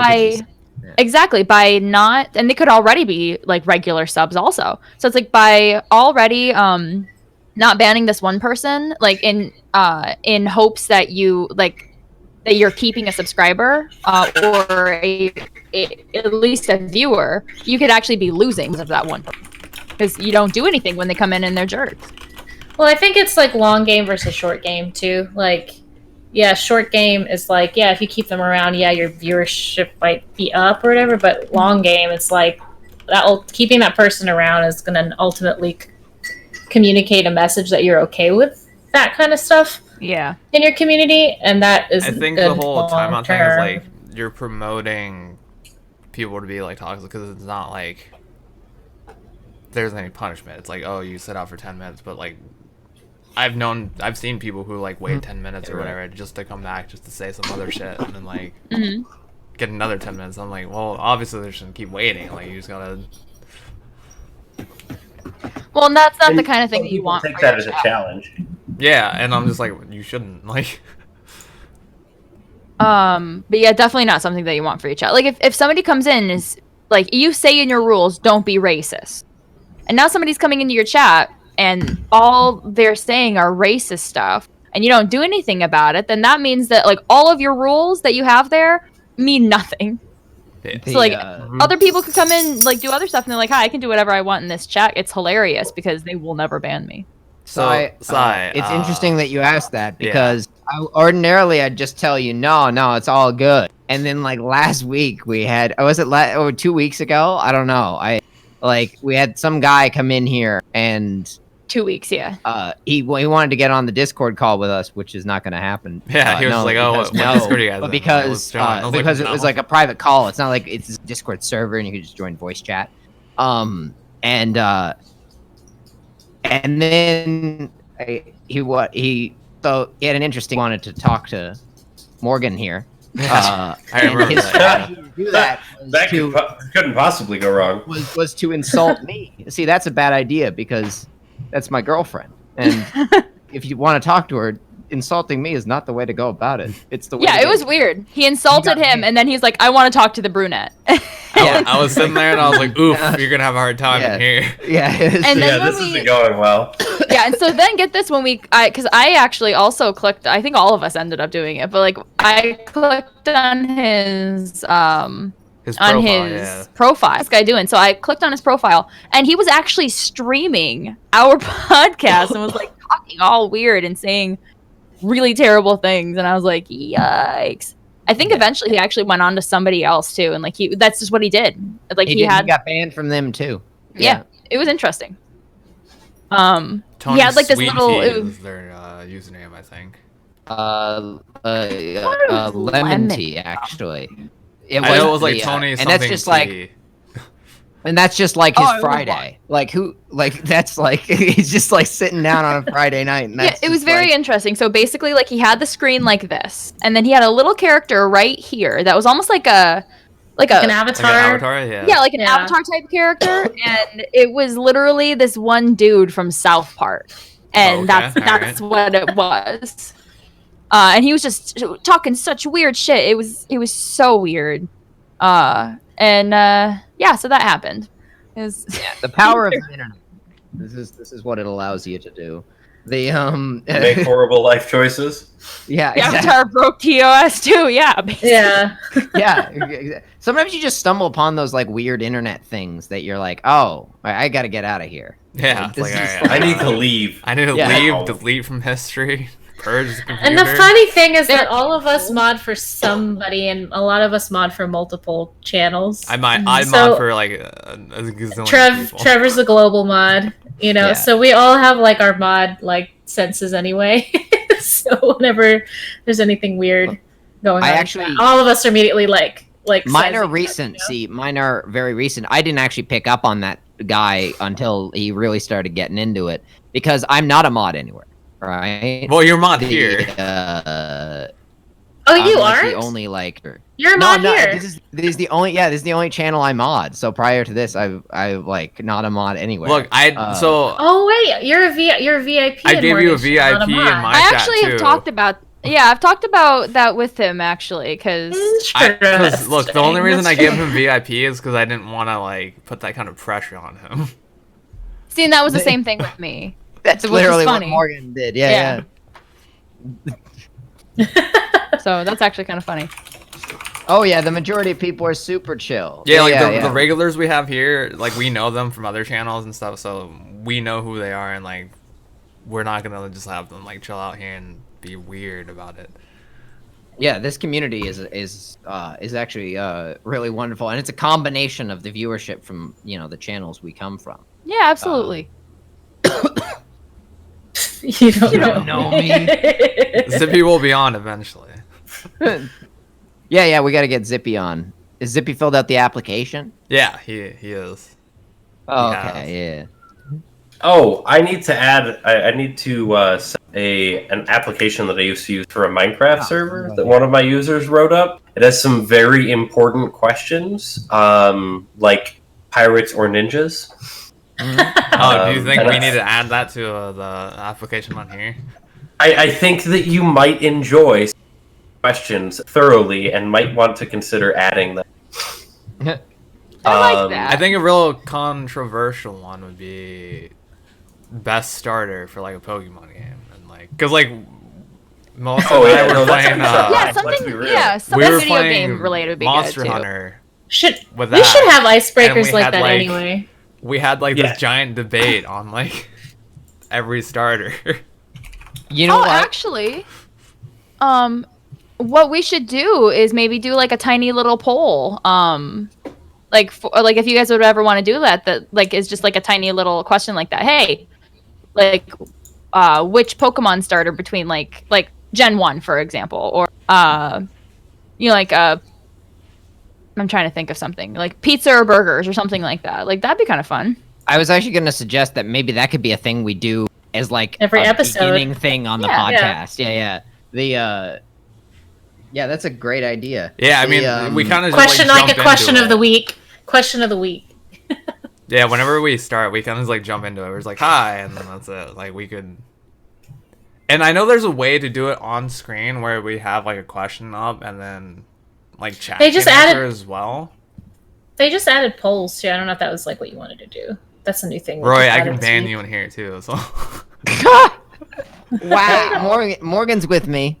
I will ban both of you Thanks for having my immediately. back. See, me and Ray are on the same side of this. So, funny story, like, when we were having that debate about, like, the starters in Ash's chat, Rory said, like, I think he put, like, Blastoise and greater than Charizard, and then I immediately wanted to say, Rory, I've never, ever felt the need to, like, time you out or purge you, but I kind of want to. That was actually before we started dating. Me and Morgan made sure we agreed. starter Pokemon. That was very important. Yeah. Extremely important to Morgan. Extremely. What did you guys decide? Squirtle's the answer, by the way. Always. Oh, yeah. It was great because for a moment I called their bluff, and they both had this pause, and we're like, "Oh my god, what do we do?" And so she just like nonchalantly agreed with him without. Oh, we play water types. We both play water types. No, yeah, I was looking at my phone when I was. Because she was texting him just to make sure that they were. We gotta be on the same No. page. No, I got a message, and usually I try to look at them just in case somebody's trying to message me. Okay, so no, you but know, like the next stream we're I'm always gonna water have type. Charmander on every single one of like these corners. I'm just gonna. All of them, Charmander. Yes. Okay, if That's anything, not breaking TOS, right? That's fine. if anything, at least do Cyndaquil. There, okay, No. happy fire type. I actually like Cyndaquil. Totodile better in that gen. Funny enough. See, I liked Cyndaquil. That was one of the 2 times that I chose a fire type. I've never chosen a grass type though. I don't know why. I love made the. Rita in that one. I love Trico. And after that, I think that was about it. Trico was good. I was a Torchic guy, and not for meta reasons. I've always chosen water type. Besides, Cyndaquil and Fennekin. So I've always chosen I the don't know water what type. Fennekin is, so I'm assuming that's after. God, I Stop hated playing. Fennekin's evolution. Oh yeah. Was that black and white, or was that? No, that was Kalos region, which was Gen 6. It was Right? Sun and Moon. Is that X and Y? Oh. No, that's X and Y. Yeah, No, that's that's X X and and Y. Y. Oh, Yeah. okay. Yeah. 'Cause I think and Gen it- 7 is Sun and Moon. That's a Yeah, little 'cause one. we're in Gen 8 last now. one I remember doing was black and white and like that gen. So That's all I Oshawa was remember. kick ass. That was Oshawott, I picked Tepig? Snivy, I think, and Snivy, whatever it is. I don't know. because I that still was the don't know. coolest Yeah. looking one to me. Superior was also pretty good. Nobody likes Mudkip. I liked Mudkip a lot. I used Mudkip on my I first used playthrough, and like I was kind of disappointed. I'll be I honest. loved Mudkip. That generation. I cannot wait for Sobble. Sobble is my boy. That generation, I was 100% about Torchic, even before I got into meta. Yeah, I'm going to agree with Air Bear. 100% Torchic all the way, every time. If I could play through every Pokemon game with Torchic, I would. You can, And I haven't have they played re-released through- a lot of them. Yeah, no, I've played through most of the Pokemon games with Torchic. Usually I run Charmander, and then like that's about it. I've also played through most of the Pokemon game with a Pidgey. Zippy, you never got to own a real Pokemon game until Let's Go. Oh boy. Zippy, you know I'm not gonna talk shit about that because I Yeah. played Gen 1 and a bit of Gen 2, so that's like I'm reemerging this December into Pokemon. And I'm December sure that because has of nothing to winning do month with is more. Death Strand. Trenzik, I'm asking you to leave. Actually, this is one particular case where I think I was leaning towards getting back into Pokemon before I met Morgan. I'm not sure though. I honestly don't know. I don't know You if I were never believe you. allowed. You were never allowed to save. So Zippy. Oh, so you would play on your cousins, but because you'd start a new one, you can't save. For what it's worth, Ian, I will say that I do really like the fact that me and Morgan are getting the 2 versions of it. Mhm. That will be very good. Yeah, so Who's getting sword? Who's getting shield? I'm getting shield. I'm getting sword. Okay. See, I would have got Um, sword, but I mean, I don't know. So that way I can trade you a Ponyta and you can trade me a Surfetched. Exactly. So I pre-ordered both of them because Mary has a habit of whenever I buy a Switch game, she steals it. And when I say she has a It habit, sounds like Mary. It sounds like Mary has a klepto problem. Yeah. Taking your Yes. Switch. See, it's funny that you say that because in Octopath, her favorite thing about the game was collecting things, and Oh, like, they're usually stealing. she stuff. didn't. She did a lot of that too. She ran the okay. merchant and It's the a- thief in her party all the time. You're and with a just Luke had Goblin. That's what they do. No, because goblins also eat anything, and she's a little bit picky about that. If you've played D&D anyway, goblins literally have a archetype of their race where they can literally eat anything and take next to no negative for it. Like, eat garbage, it's fine. It's considered food. Mary Raw is a good food, person. stale She is food, me. it's cool. Mary is awesome. She's the best person. End of story. Goblins do what they want. Yes. And my brother has an obsession with playing goblins in D&D now. I'm a loot goblin, and I'm fine with it. But yeah, it's happened. It happened with Monster Hunter. It happened with Sky of 5. It happened with Octopath. What version of Monster Hunter did you play? I'm assuming it was Ultimate On the or Switch, whatever? Generations Ultimate. Yeah. Yeah. I've considered getting that. See, It's the good. problem with the difficulty from World and previous titles was that World is significantly easier than it was in previous titles. Yeah. And I don't have a Switch. So you'd be out here struggling on Monster Yeah. One. No, it's okay. I'll play with you. Oh yeah, Sure. thank you. I'll replace Trev. It's no big deal. They- The look immediately. He's like, bro. I will go out of my way to buy a Switch just so that I can level up faster. the Ninja Goblins? That sounds... Yeah, get a Switch, Trev. Damn. I don't... Like, there's no value in me getting a Switch. Other than wasting my money. Animal Crossing. I will make you play Animal Crossing. I would Look, love to watch Trev now- play Animal Crossing. That here would you make go. my Here you day. go, I would- Ian. This was the Animal Crossing was your opportunity to say that's because of Morgan. But I said Animal Crossing because of Morgan during the last stream that I watched with you guys. Oh yeah, you're right. Yeah. I literally, like, that was a thing. Hi, yeah. AJ.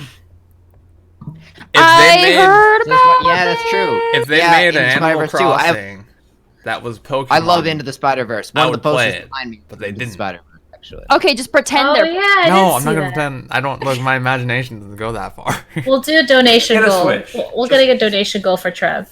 The only thing I would play on Get the a Switch. Switch is probably just Monster Hunter. Because so I own the original Wii, and the only game I ever played on that was Monster Hunter. You can get Skyrim. Why would I get Skyrim when I have it We on can PC start. We where I can can start. mod We can it? start playing over. We can start playing Overwatch on Switch. Yeah. Oh, God, Can no. you imagine that? Can you all imagine Please, us like no. walking down randomly and just like having terrible input lag? Yeah, great. No, but seriously, you should get a Switch. How much are they even? Are they like They're 300? 300. bucks? They're They're 300. 300, but if you didn't think, well, I mean, if you wanted to stream it, I would suggest getting. Wait, what about a Uh, light? Because isn't a light? A light the is same a- as- $199. But you can't stream the light. I don't Yeah. care about streaming. You've got the right people in here if you want to know how much it costs. I just need to play What? one game What on are you it. talking about? No, And one Morgan game and I is don't know what a exclusive. Switch would cost. Oh, There's that's no idea. true. Yeah. Completely unaware. No, not at all. Yeah. Um, no idea. Clueless. But yeah, there's tons of games though, Trev. Like they have tons and tons and tons, Yeah, and but they see, go like, on sale on digital all the Nintendo time. games never interest me.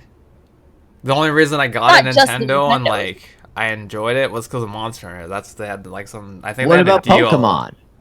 Wait, hold Yeah, on. but What about Listen. What about Pokemon. Pokemon? I've played like 10 years of Pokemon as a kid. I don't need to relive these same stories. Did you that not follow see the same ad formula. campaign? Did you not see the ad campaign that Nintendo released this week? You absolutely need to. You know what though? I actually do think this is one area where I'm actually like I think Trev is like locked onto something really particular about his gaming preferences, which I think is accurate. Like I don't think that most of the games on the Switch that would sell most people a Switch would sell Trev a Switch. See, You like mean they're to tell me saying. that Trev would never play Splatoon, huh? Yeah, Shock. exactly. Yeah. I feel Or, like or Mario Kart. They're- or see, Mario Kart Nintendo's or whole Dragon Quest perspective 11. is like kid friendly, and my whole perspective is like anti kid friendly. Well, Yeah, just play Nintendo's Skyrim. evolving in that regard, but the thing is that the games they have that aren't the kid friendly ones are generally not the exclusives, right? Yeah, they're like Witcher ports 3, from not my kid other- friendly, but like Yeah. Trev can just play The Witcher 3 on whatever. I he own it on wants to play PC on. and PS4. Like I have two different Yeah, me consoles, or too, two me different too. systems I can play it on. I also own it on both. Honestly intrigued by Splat. My roommate plays Splatoon. It's, AJ, I'm older than you are. Wow. Oh yeah, it was great because it was like 3 in the morning when it was on the last night of me being in like with Rory, and I think at one point like I was like I need to go to bed because I need to be on 30, and it was 3 a.m. and I hear the Splatoon music and I was like, oh my god! I walked out and there's Caroline playing Splatoon. This was impossible. Why was to she get up at Morgan 3 out of a.m. that playing room. Splatoon? Because that's what we do in my apartment. We stay up all night, but that's not like, but like Don't you not people when know we what have to sleep is? get up at 6 in the morning to be on a like, and trying to get Morgan out of that living room, was impossible. Like impossible. I'd be like, okay, Morgan, you have to go to sleep. Like you have a train to catch. And Morgan's like, I'm like, yeah, okay. you're right. And then She's I would like, get I up can and sleep then on the Also, train. I was like, what? It was adorable, by the way. Sir, I'm sure it was. Sure it was. AJ, what do you Trev, want? What do you mean with Spider-Man? Oh, I never saw Spider-Verse. I don't like the animation. I didn't either. What? Okay, y'all need to change that. No, I don't. It's on I don't. it's I on don't Netflix like. right I now. don't Hi, like the animation style. Hey, Meerkat, how are you? So me and my friend are actually in a very healthy... Right on. Meerkat, is this the same person you took to the boardwalk by your house from like back in the day? This is Listen, I'm just. AJ. So can I just? I'm gonna shift the hate away from Trev real quick, and just say that I just don't watch movies or TV like ever, pretty much. I know this. Fascinating. Morgan yells at me. She's written a syllabus of movies that I need to watch that I refuse to even look at. There's Wait, what some. are the? What, can you say what are like the top 3 movies on that list that need to happen? Can you share that? I don't know. The only important from- movie in existence is and I've seen that like 7 times. So we're good. Wait, you cut off as soon as you said is the what? Oh, the only important movie in existence is The Princess Bride. And Oh, Okay, yeah, I no, mean, all right. yeah, I'm I mean, not I mad. think All it's right. Cut off. The I Princess thought you said the Predator. And Yeah, I was that's what like, I- which is that's also what I an said, interesting choice. Like the Princess No, Bride it's is the exceptional same reason movie. I don't play most games, AJ, because like I'm not gonna See, care. That's fascinating to me, Ian, because movies and TV are my number 1 thing, and video games are like my number 2.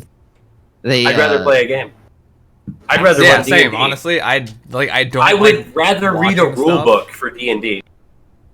I mean, that's fair. It's interesting That's to me awesome, the way yeah. like people who are really like into the stuff we're into stack their things, because everyone has a least favorite, right? Like maybe it's comic books or like No, maybe I for love some comic people books. it's Like movies. I Like, read those all the time. but I everybody's have got a those hierarchy under- because there's under just my, too much stuff to put all your time in. Like no one watches all the movies and all the TV and plays all the video games. Like you've got to stack a hierarchy if you're gonna live your life and like if you want to like work and maybe like have enough money to eat. Yeah, it's difficult. AJ, And why, then why would I watch Enter the Spider-Verse when I've played and planned on Spider-Man on PS4? Spider-Verse was really good. Because Spider-Verse is one of the probably, if not the best Spider-Man movie to ever. Yeah, be. but everyone was saying the Joker was like the best movie ever, and like half the people Those I are knew two who came different out were things. like, "Oh, it's No, the okay." animation No, is actually no, very interesting. And too. Joker's been very divisive. I don't think that there's like a universal opinion on that. I think it was like a polarizing movie. I don't know anybody who's watched Spider-Verse that says like, "Oh, that sucked." Like almost. That's like, gonna be me if you make me I watch haven't heard it. a single negative thing about it. I'm gonna be How- that how- person. how I'm gonna be like, no, don't it watch fucking sucks. anime. Ari, that's interesting. Yeah, I'm not a huge anime person myself, as Morgan knows. Well, like- another point of the Spider-Verse thing is because I'm a fan of Peter Parker as Spider-Man. I'm a fan of Ben Reilly as Spider-Man. I didn't really get into the whole lore and like character of Miles Morales. Like I understand he's a Yeah. Spider-Man character. If I told you Peter Parker was in this movie, No, would I you know be he's in interested? it. I know he's. Oh, I know okay. there's multiple versions. I know Spider-Gwen's in it. I know all these people are. Another person that would definitely be like championing this movie is Tony, who actually Well, that's dressed his up pick as in Peter B. Discord. Parker Yeah. Peter Parker. for Halloween. He was super excited about it. Tony's also a little weird. Okay, I it really wanted, wish Tony was Tony? in here and watching. Do you know he has it won an Oscar. It Do you won know he has the a Oscar cardboard for cutout Best of like Randy animated Orton? feature last year. Oh, Tony my does? That God. doesn't surprise me at all. Oh, Yeah, okay. he Tony's had it weird. up for the entire It's time very he was on the distracting. podcast. Very Ari He's is interesting. so done with Trev right now. The, Listen, you know what else we're everyone said it was affiliate, a Aaron great would game? unsubscribe. The Last of Us. You know what I don't care for? The Last of Us. But you never played it. I've so seen Someone kick 3 him off people this play podcast through it. right now. It is it not more than my doubled kind its of box game. office. I would be okay with your opinion if you actually gave it a chance, but I don't know. It's just like weird to hate on something that you've never tried. Well, no, I've So seen, fair. I've watched people play through it on Twitch, and to me, like, the gameplay is not, like, my type of gameplay. To be I think fair, the, in his fair defense, Mm. The Last of Us is a 100% story-based game. The gameplay isn't the draw of The Last of Us. The story is. So if he's seen people play through it on Twitch repeatedly and he's seen the story, there's no draw to the game anymore. Also, I think it's worth noting that like Trev is a gameplay focused gamer. Like that's one of the reasons like he's drawn to action games, Bloodborne, Dark Souls, character action games like DMC, like you know like high skill ceiling. I've had action this games, conversation with Rory. Like, the games I like, and I know I like them. But, like, the games I know I won't like, I'm not going to play, because why would I play games that I don't like? Yeah, you just have particular tastes. That's all. Yeah, I was actually talking to Morgan about this last night with regards to like myself. Like obviously, like I also have like very genre specific taste, right? Like stealth, yeah. Like stealth, and like you, I like character action games like Devil May Cry. And that makes me want to get into Souls games because I feel like they're not the same thing certainly, but I feel like they're like born of the same like type of like love for gameplay. So I'm definitely them. It's But in usually as particular, I long gotta as get back to Neo. Oh damn, it is late. It's as long as what? Oh, This the is podcast. as long as we usually. Okay. Yeah, I was gonna say this Don't is worry. not normal for you guys, right? Don't Yeah. worry, it's an hour podcast. Yeah, I remember when Yeah, it's an hour we long. presented this, It's the we're like, longest alright, hour. we're gonna It's do the 1 longest hour. hour. And then like the first time was 3, and then like the next time was 3, and every single time after that, I was like, alright, yeah, this is an hour-long podcast. Yeah, an hour-long podcast? No. You invited me for starters, so that was a mistake. Well, Like you the- applied, so. Yeah, you The can't first give me a hour- microphone and have it be. Like the first hour is that I always think of as like this almost has like a structure. It's an informal structure, but it's a structure nonetheless that we always fall into. With like the first hour, we like get to know our guests Yeah, and stuff get like to that. know them, then we shift And- to like articles. to like news and stuff like then that, and then we shift to just to- like to random talking whatever. to- yeah, we. Yeah. The Wendy, third hour is like Spider-Man. talking It's to a free chat. for all. Yeah. Yeah, the third hour is like talking to chat and just hanging out in general. Yeah, This is how Ash starts her streams, just like 3 hours of talking, and then.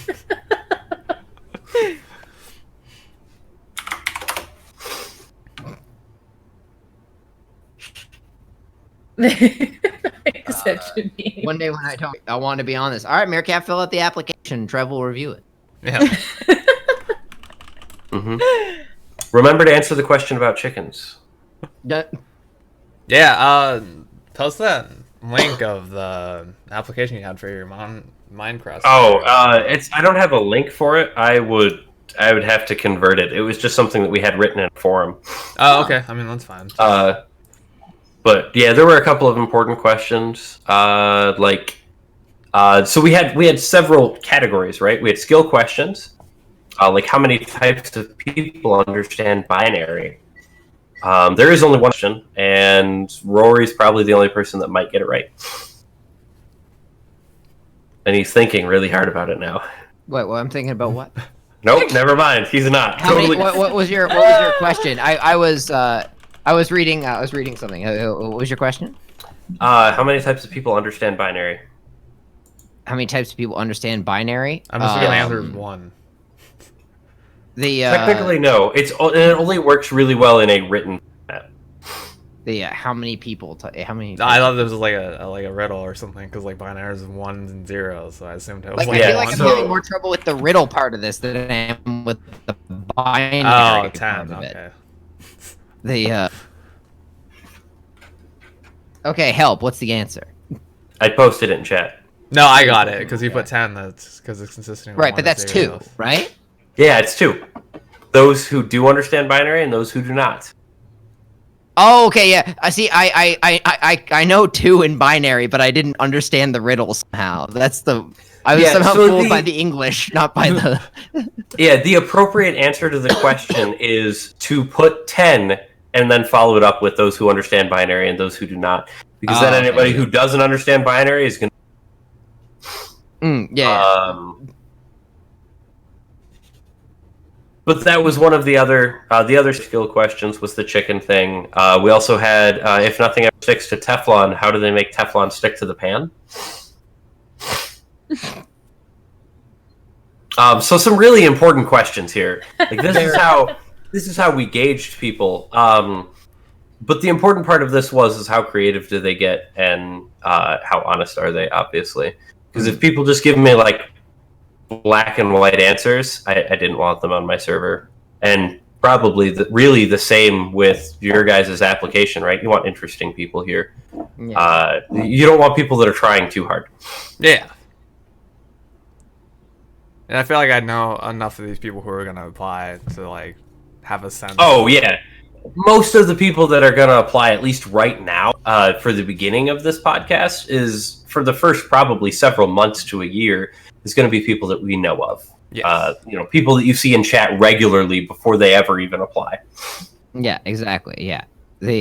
You got a long ways to go if we don't know who you pod. Yeah, it's a pretty extensive review thing. Sigh.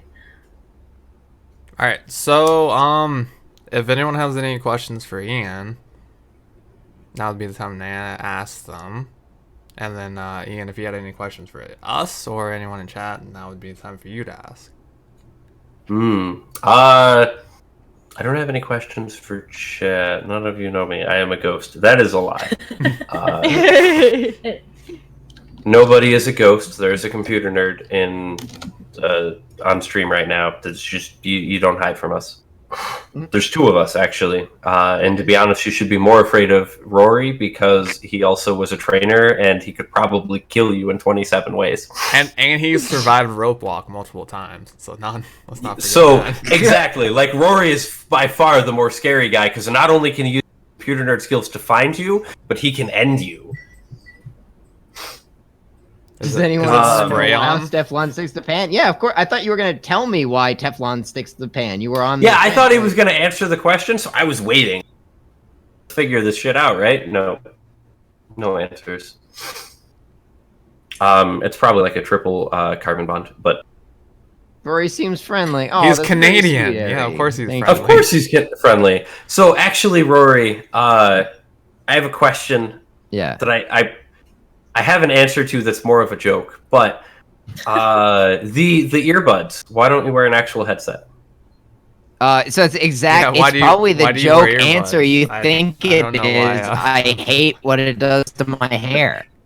Okay, so it is exactly what I thought. Yeah, it's exactly what you thought it is. You didn't want to ruin your marvelous hair. I got it. Of course. It is marvelous, isn't it? Oh my god. So We have See another what question you for started? Rory. Mm-hmm. Jared's Jared's got a Jared's question. got a question for you. This is going to be about Made in Abyss and why I haven't watched it yet. Watch this. The real answer. It's a gas vapor deposit that's baked on. Interesting. That makes sense. All right, now what's Yeah, the it's meerkat answer? Literally, Jarrett's just asking when I'm going to watch Made in Abyss, and the answer is I don't know. There's been opportunities, like I was with Caroline and we were going to watch an anime, and then she wanted to watch Demon Slayer, so we watched Demon Slayer. Oh my Yeah. god. Ooh. I regretted reading that after you put Morgan, don't read this. Oh my lord. Don't. Oh. You know what? Yup. Appropriate answer. That was about the Get response. wrecked. that I What's Get your favorite wrecked, martial Meerkat. art to train or watch? So I've trained in 3, arguably 4 different martial arts, because if you train in jiu-jitsu, you do a bit of wrestling by default if your jiu-jitsu is worth its salt. But my favorite is Brazilian jiu-jitsu, definitely 100%.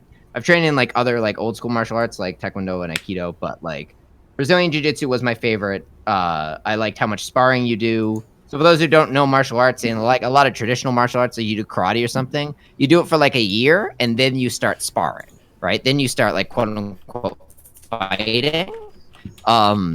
In jiu-jitsu you spar on the first, so you don't know anything and you start fighting. And I like that because then you can really easily track your progress. And it forces you to be comfortable with the concept of sparring really early. Now, some people that breaks them completely and then they never come back. Like that's like a very common phenomenon. It's like there's a lot of first. They always you say there's a lot of first classes of jiu-jitsu and not a lot of second classes. But if you stick around for the second class, you learn to really love that. I feel like that's basically how it is working for me. You either make it or you don't. Like, you either make it through round one or like, yeah. Most people don't make it through Most people don't make it through my interviews because they're like, "What even is this? These questions are so what?" Wait, do you ask the chicken question in your interviews? No, but I'm going to now. I had almost forgotten that question. Yeah, I just knew that we had some weird questions. And so now I'm going to start asking the chicken question in my interviews again. Sai gets it. That's exactly it. Step on the mat, roll, get choked out. That's literally, yeah. Oh, for a few months. Yeah, I didn't get to, I only got to train for probably just short of 2 years. I had to stop because of school. And now I don't train at the moment because of health, but hopefully I can address that someday.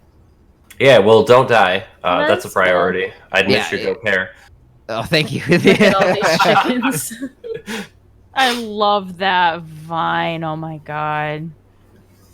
But yeah, no. Usually, one of my first things with an interview is I self that I'm interviewing, and then I promptly follow up while making firm eye contact by saying, introduce myself. Hey, my name is Ian. Thank you for coming into the interview.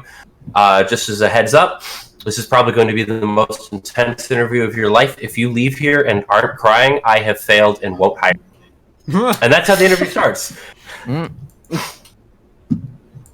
you make Morgan cry? No, I didn't interview her. No. Actually, when she was hired, I was just a supervisor. I just was the guy that trained people. So you lucked out. I entered. Is what she's what you call it? Yeah, she lucked out. Yep. I also occasionally open interviews with. So, do you want to start with the arm or the arm wrestle or the staring contest? Oh my goodness. If the arm wrestle is in Monster Hunter, I might do okay. Lately, I haven't been for some reason. But yeah. I was like undefeated on PS4, and then like I don't know what happened. I came to PC In arm wrestling? I get destroyed. I still think Morgan has the best record of any of us. I think. Yeah, for sure. I think I've only won Morgan. once. I'm just a step above Trevor. You have all watched Bo Burnham? I've watched some Bo Burnham. Did you know that you could tie in arm wrestling in Monster Hunter? I only know that because me and Richard did it and we tied. Morgan, that's our new goal. Is someday we'll arm wrestle enough that we tie in Monster Hunter. Okay.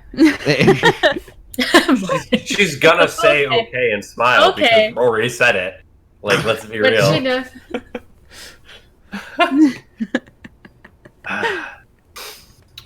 So what needs to happen is that if Mary and I are ever if we ever do marry, I have to be here too, because then it's just gonna be Mary and I and Rory and Morgan just being adorable the entire stream.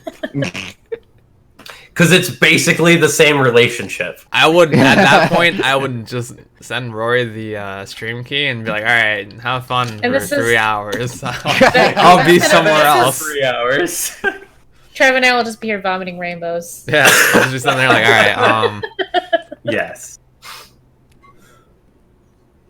Oh, you didn't get the chicken question? Here, I post it again, and then I will also read it, because I'm actually curious to see what everybody's answer is here in the stream before we wrap up, because I don't really have any actual questions for you guys, because I'm not an interesting person.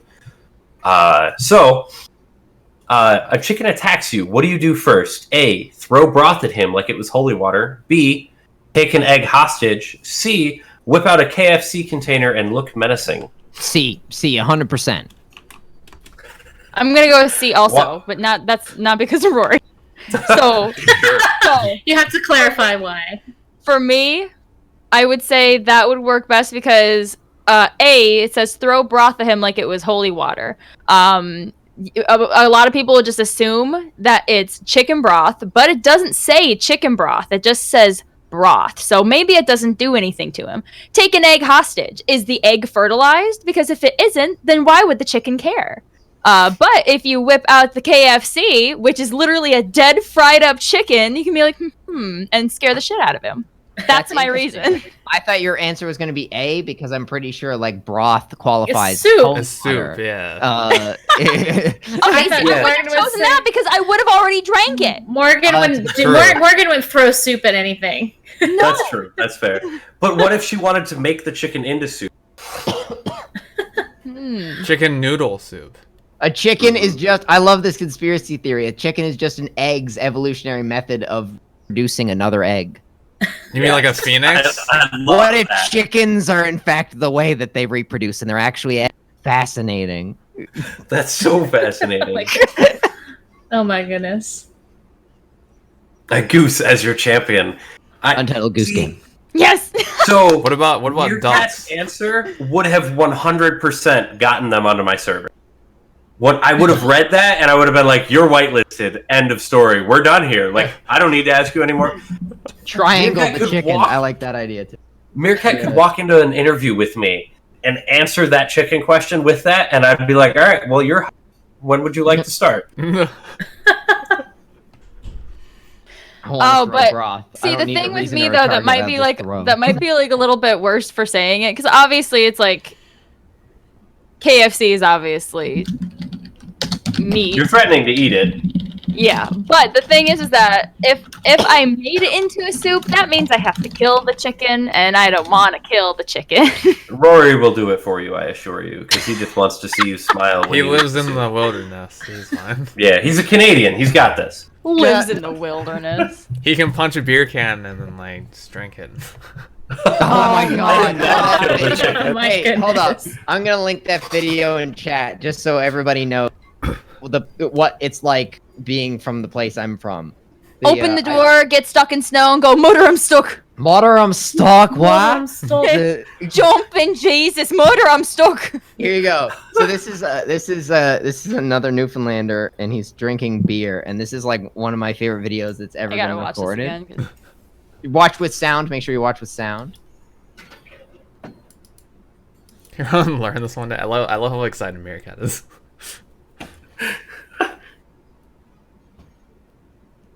I bet that video's kind of like Dark Souls. Yeah, it is, Packer. It's kind of like Dark Souls. It is kind of like Dark Souls.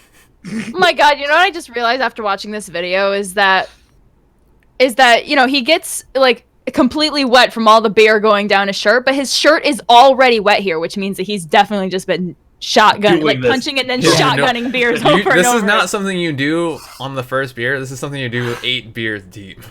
Yeah, no, this is not the opening. This is several beers in. I'm going to learn this one day, Mir. I love that idea. Unless I expect you to learn how to do this with White Claws. Yes. So Trev, what's your answer to the chicken question? Oh, I don't have an answer. That's a very Trev answer. though. Wow. Yeah, Jeff that's, would walk out of your interview. He'd be like, "Why am No, I?" honestly, Just if like leave. someone presented, if someone presented that to me in an interview, I'd be like, okay, and then I'd just be like, I'm done here. And you And just I'd leave. I've done here. So to be fair, I work in a store where we sell fun things. So you have to be creative, you have to be energetic, you have to be fun. So like asking really off the wall questions is literally a genuine interview tactic for me. Because I need to break the ice and I need to get people to be open with me. Because honestly, I'd rather have a conversation interview. I can tell a lot more about a 45-minute conversation with someone where I Yeah, than, like, occasionally asking sneak in an interview question than if I ask questions and you're trying hard to answer them with the right answer. If I feel like you're trying to give me the right answer, you'll never hear from me. The meerkat. That. Whoa. That's intense. That isn't. What? Yeah, that is intense. Yeah. Literally bite the side. What the fuck? Wow. Oh, but I was gonna say, if I can be Spitting honest, out the though, crush can. Yeah. Oh my Trev. lord. one time didn't you like walk into work, saw like a bunch of people you didn't like or something, and then just left? Yeah, I do that frequently. Okay, out of curiosity, did Trev tell you that story? Or did I tell you that story? I'm pretty sure Trev told me that. Okay, because that's like my favorite story ever because I think it perfectly sums up like Trev's whole attitude, like about things. Like Trev just doesn't deal with shit that he doesn't want to deal with, and I honestly think that like if more people were that way, people would be a lot less stressed. That's what I'm saying. I'm never stressed. I just don't surround myself with that. It's a chill way to live.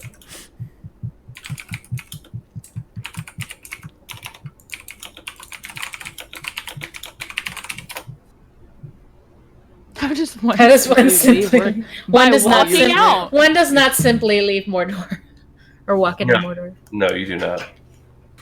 Weird What? shit. How does one simply leave work? I also work the kind of job where you can simply leave sometimes. You can't always like I can't be like in the middle. Send it. All right, She took go it. away. Like, but like generally, I can leave work. She crushed So it like just crushed it like a Capri Sun. Good Yeah. lord.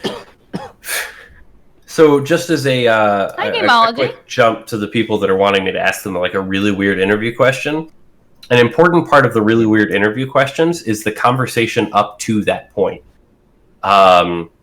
It's typically not like I don't open with weird questions. I open with weird statements like if you don't cry, you're not going to get. Or you know, do you want to start with the push-up contest or the staring contest? That type of thing. But then from there, I turn the interview really weird. One of the things that I also like to do is specifically tell people that I think that corporate's interview guide is a pile of dog shit, and that I refuse to ask any questions off of it just to concern them off the bat. And then I proceed to ask a couple of questions off of it without telling them after I've crumbled up the corporate interview guide and thrown it aside. So Ari, to answer your question, how do you get anywhere in life with that like kind of attitude? Depends on what kind of job you work, honestly. Like some jobs, like I honestly think like you just got to find the right job for your personality, and sometimes if you manage to find that, you can almost cheat the whole system of like what a job is like quote unquote supposed to be. Like my job is really well suited to my personality, so it doesn't feel like I work a job. It just feels like I'm just like I just live in my life. You know, I consider myself very fortunate. Imagine finding a job. Imagine finding a job. I enjoy that. How do you I'll be like, cool, fuck corporate. Well, I mean, so here's the thing, right? In most cases, fuck corporate is the appropriate answer. Yes. And not because corporate is always the bad guy. Corporate is always the bad guy. It's weird like that. Ray Anywhere wants that you to be work, the bad guy.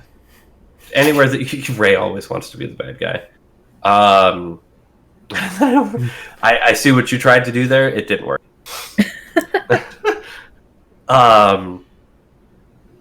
Corporate is just, corporate is like the anomaly that everybody loves to hate. And some managers are like, no, don't hate corporate. The best managers, though, they learn to channel your hatred for corporate. It's an important skill. And no, I'm not being serious. Just to clear that up, because somebody that works for the same company Somebody's gonna take that seriously and be like, well, and someone would take it seriously, and that I'm not being serious. I don't say fuck corporate in interviews. I do say that their interview guide isn't relevant most of the time.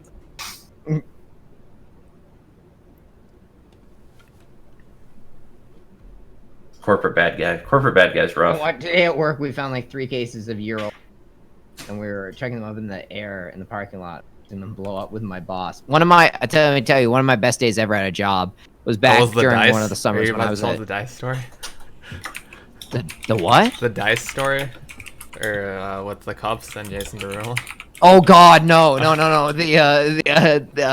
Yeah, just get everyone to hate me right away. No, what it was is when I was a tour guide, some tourists had come by and they had bought, like, this was back on the island, back when I was like an undergraduate student, like working summers to like help pay my tuition, and I was so we had this thing back home, the Newfoundland Chocolate Company. Right? If you really want to spend a lot of money on chocolate and you're in Newfoundland, like you get this very expensive chocolate. And some tourist had bought like a shit ton of it and had it all in this bag, and they left it there and forgot it. And it was the greatest day of my entire life. There was so much chocolate. It was beautiful. Were you just eating chocolate the entire day? Yeah, pretty much. Yeah, that was it. Yeah, we like gave them a little grace period when like they might be back for the, and then before long we were like, they're not gonna be back for the chocolate. That's amazing. I love that like golden voice you went for. Yeah. Now I want chocolate. Now Rory has to buy us all chocolate. I'm pretty sure Yeah. is what. At the Newfoundland Chocolate Company. You better Yeah. supply us with Newfoundland chocolate when we go to Hey, Laricon. when if It you is come to Laricon too. if you come, well, yeah, exactly, yeah. Well, it's certainly going to be a part of Morgan's itinerary when she comes to Newfoundland. Which I'm very excited. Yeah, but isn't like Telericon like next week? There's that's not. it is next week. Yeah, it's actually there's 1 this week crazy from now. thing. Yeah, there's this crazy thing in retail that managers get. It's called vacation blackout, and I'm just not allowed to leave. It's like not a thing right now. They're like, yeah, we're about to get. Can't go anywhere. Like my dad would have to die for me to be able to take time off of work right now, or I'd have to be super sick. Yeah, like no PTO other than sick time at all, no matter what.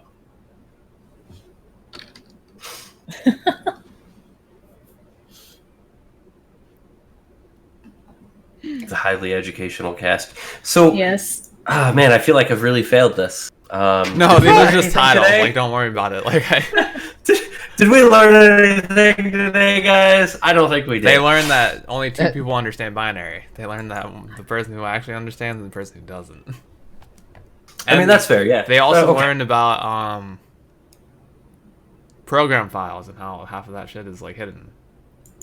Yeah, okay, that's true. You're right. Yeah, You know, we did actually, like, me bitching. Appreciate that, Si. was Ari educational. learned about unpinning things from the start menu, so I'm guessing that Ari is currently in the start menu right now, unpinning stuff. Yeah. unpinning like pinball and all that, like whatever default Windows 10s. I learned I like this team of streamers. That's a good answer right there. So That's- Sai, I'm actually really happy about that answer.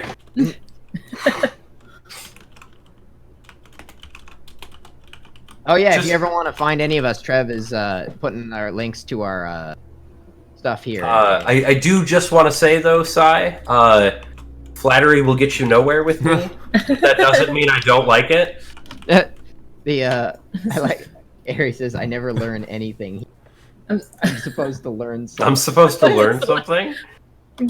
Do a 500-word essay yeah, we expect about alright, what you so learned. About what you learned today. Everybody who's here, I expect a I already followed you we all. have a 300 professor. word essay.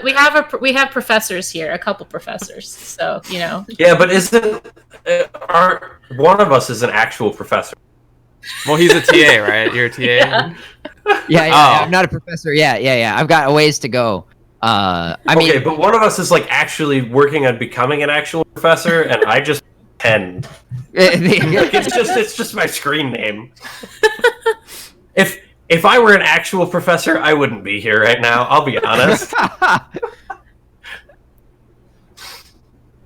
Should I put it on my Maybe- Twitter? Yes. Oh, Paka, that's very. Aww. No, Jarrett, you learned that Rory's never gonna watch Abyss or whatever it's called. Yeah. Yeah, I think this is the first time that we've cut out for some reason. I don't know why. Oh wait. Okay. I thought it was Discord's just been me. rocky, but Yeah, it's been Discord. it's not my it's internet. not It's Trev. Discord. It's not Trev. Yeah. It's this call It's for all of us. Yeah. I noticed it's cut out at the exact same times for all of us. Like it cuts Yeah. up for me, and I look It's over a at di- stream. it's a Yeah. Discord issue. It's Yeah, a it's the same Discord thing with issue. I like how Meerkat's trying to come in here and like attack. You know what it is? It's because Trev fucking harassed them on Twitter. at the Oh, beginning of right, the I know. he added Discord, and they were like, "This motherfucker," and they went and they were like, "Let's find this guy." They probably went to the Let's stream and find was like, this look guy. at this guy's all black and white. Oh my god. Well, that's why we have 22 viewers this time, and the last one that I watched, we had like 9. Oh my god, I gotta read this. This is a great thing. The entire essay will be: I learned that Rory is scary, and that Melly is pretty, and that Morgan loves Rory, and that Trev has bad taste. That's the essay. I mean, that's pretty accurate, yeah. Yeah. No, I don't have. I have refined taste. No. Refined. No, that's what it means. Because they're refined for me. It's Trev specific taste.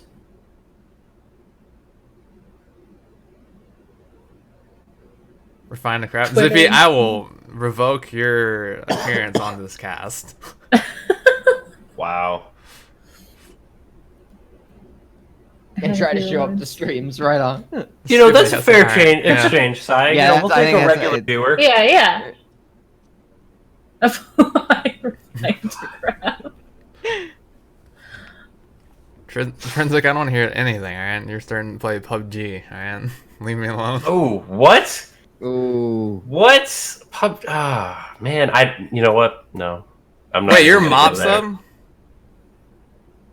Or no, I thought that was Sai. Oh. I was like very confused. Like, wait, I was like, who the fuck? No, And that's Game On. Oh, no. Gamology is a mob set.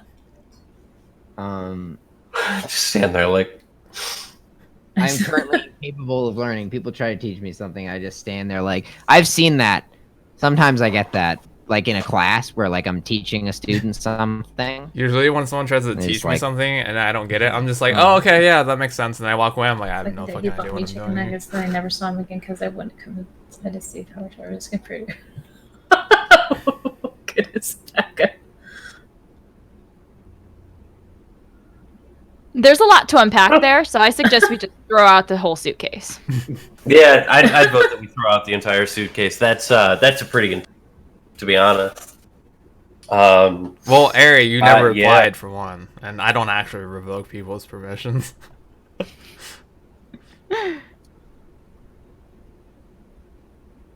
Free nuggets. Pack of The- that story you just posted reminds me of the one of Morgan and like the guy who was like, "You want to come over and play Xbox?" Xbox and chill.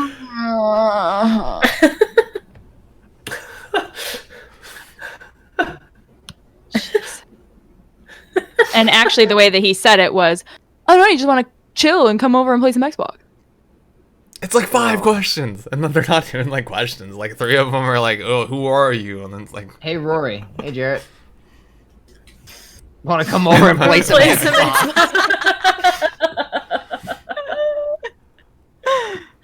That's great. Yeah, that's pretty intense. asking you. Boy, I know what a computer looks like. Yeah, I mean, Ray, if you want, you can fill it out for Ari. It doesn't matter. My next date needs to have a Steam ID. Oh, for those, yeah. I guess I don't know if it's a stream safe story. Yeah, actually, I guess Morgan got the gist of it out there of what happened. Dude was creepy. That's pretty much the whole Yeah. thing. Mm-hmm. Creepy dude desperately tries to find excuse. To get girl in house. yeah. Trinsic, you Was you that were a work joking. thing or was that on stream? Didn't you mean say the like thing someone on the Facebook Xbox hit you one? up at like? No, okay, so this was before I started streaming. I was modding one day, and it was at like 4 a.m, and this dude that I had not talked to literally since Super high seducer. school. It was last January. It was either this year January or last year January. I can't remember exactly when. I remember the story. You told me about it the next day. Yeah. Okay. Yeah, it was very weird. And I was like, do you want me to just go, like, make him appear? Is that a thing? Pretty sure that was a conversation we had. And I was like, because brothers and I will go, like, make this guy disappear. Yeah, it was interesting. It was just I was like, nah, I mean I'm modding, and I'm not gonna leave my house, so no. He's like, oh, come on, like, I think that what actually it was is like he knew that I was a gamer, and he had said like, "Oh man, what do you play on?" I'm like, "Oh, because he said we should play sometime." I'm like, "Yeah, I mean, if you want to, I got Friday the 13th on because we were talking about that for some reason on PlayStation." He goes, "Oh, well, I have an Xbox." "Oh, well, you should just you should play Xbox with me." I'm like, "Yeah, I mean, I have an Xbox too. I don't have Xbox Live." And he's like, "No, I mean, like you should just come over." And that's where it all went into the trying to get me to come over to his house at 5 a.m. in the middle of January, and I was like, "No." No. He went on for an hour doing that, okay? And then at one point, good night, I'm going to bed. He was like, "You," and that's where he ended it. Also, Wow. it's worth He was thirsty for it's that. worth noting, like, aren't you glad though that he didn't have a PS4? Like, aren't you glad you didn't start playing games with that guy as well? Oh, Because yeah. it's like Yeah. him having an Xbox was like Saved you a lot of Like, yeah, heartache. yeah. A lot of also trouble. It was also really weird because he messaged me in like a really random time a while Maybe later. October, but definitely not January. A little while later, and he was like, "Hey, so what are you gonna be doing today?" And I'm like, "Oh, I'm gonna go with my friend's Rory and Tater." And he was like, "What's that?" with a bunch of exclamation What's points. that? Diablo. He had never heard of Diablo, not once. I was like, Alright, "What?" I've science, never take it played easy. Diablo, but it's a famous game. Like, I was like, "You have an Xbox and you don't know what Diablo is?" Because how many people have talked to me about getting Diablo 3 on their Xbox, and I was like, "Okay." Oh my God. Air is not my internet. Like- we discussed this. It's Oh. this Discord. Yeah, it's not the internet.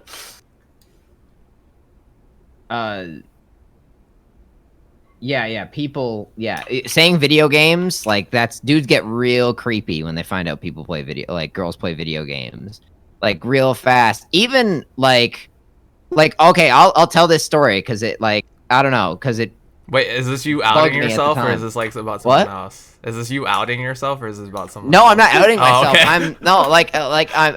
I'm just gonna tell you a story of one of I had a student once who said I told Morgan this story, obviously. He because I don't know, it somehow said the student said something about, I don't know, something that Morgan really liked or something. There was a bunch of students in my office asking a question, and I was like, oh, it was a video game Morgan played, I think. And I was like, oh, my girlfriend really likes that game or something and he was like, I dream of marrying a girl who likes video games. And the other one was like, yeah, your girlfriend's not safe anymore. And I was like, what the What? fuck is this? And I think he was going for a joke. And I was just so he didn't feel like shit. But I was like, You're wow, like, that was I'm just gonna fail you on your next weird. test now. Like, I was like, all right, see what I was grade like- you get later. I was kind of bothered, actually not really very happy with him He was saying about that to at turn all. into Mr. Steal Your Girl, and that's what's about to happen. The Is that a threat? How very weird is that? Yeah. Very weird. I'm not safe anywhere. Trinsic posted this thing earlier that was my next date has needs their Steam ID, and that reminded me of that story Melissa was telling about in the coffee shop where this girl was trying to get her other girlfriend to hype her up to break up with her boyfriend because he played games too much, and I was like, what? Yeah. Mr. got an F on his paper. Yes.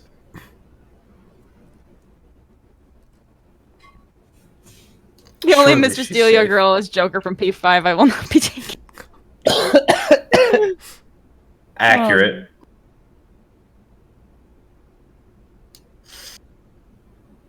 I mean, anybody from Persona 5 would steal Morgan just because she's obsessed with the game. Except for the part that she was streaming the other night. Oh, I remember sitting in Morgan there so and angry. just hearing her go, you see why I don't like this game? Record beat I'm me like, to it. oh. I hate the end game. God almighty. Well, what the absolute hell, okay? Who in the absolute hell puts 2 save points in an hour-long dungeon? Okay, who does it? Who does it? Apparently they Ah. do. Dark Souls? Well, you don't save in Dark Souls. You just quit out. I mean, that's fair. You just rage quit. Dark Yeah. Souls, you just quit. You don't save. You just throw your controller. Morgan should I have just- a grind my gears section. Yeah, no, she should. We should give her a spotlight for just what grinds Morgan's gears, and it'll always be She just says the same things every time.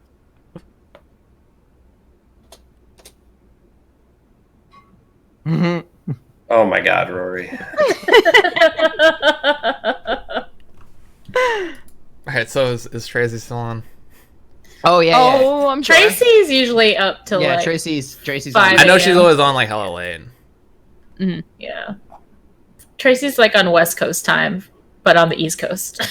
I can hear Sugar screaming faintly in the distance in Alien Isolation. I've already said this, but like one of my favorite things was when we were like Rory and I were watching Melly play Alien Isolation when I was in Canada, and I needed to get in the shower, so I got in the shower, I got cleaned up, I was doing my hair, and so Rory still had his bedroom door open, so I could hear Melly on the computer.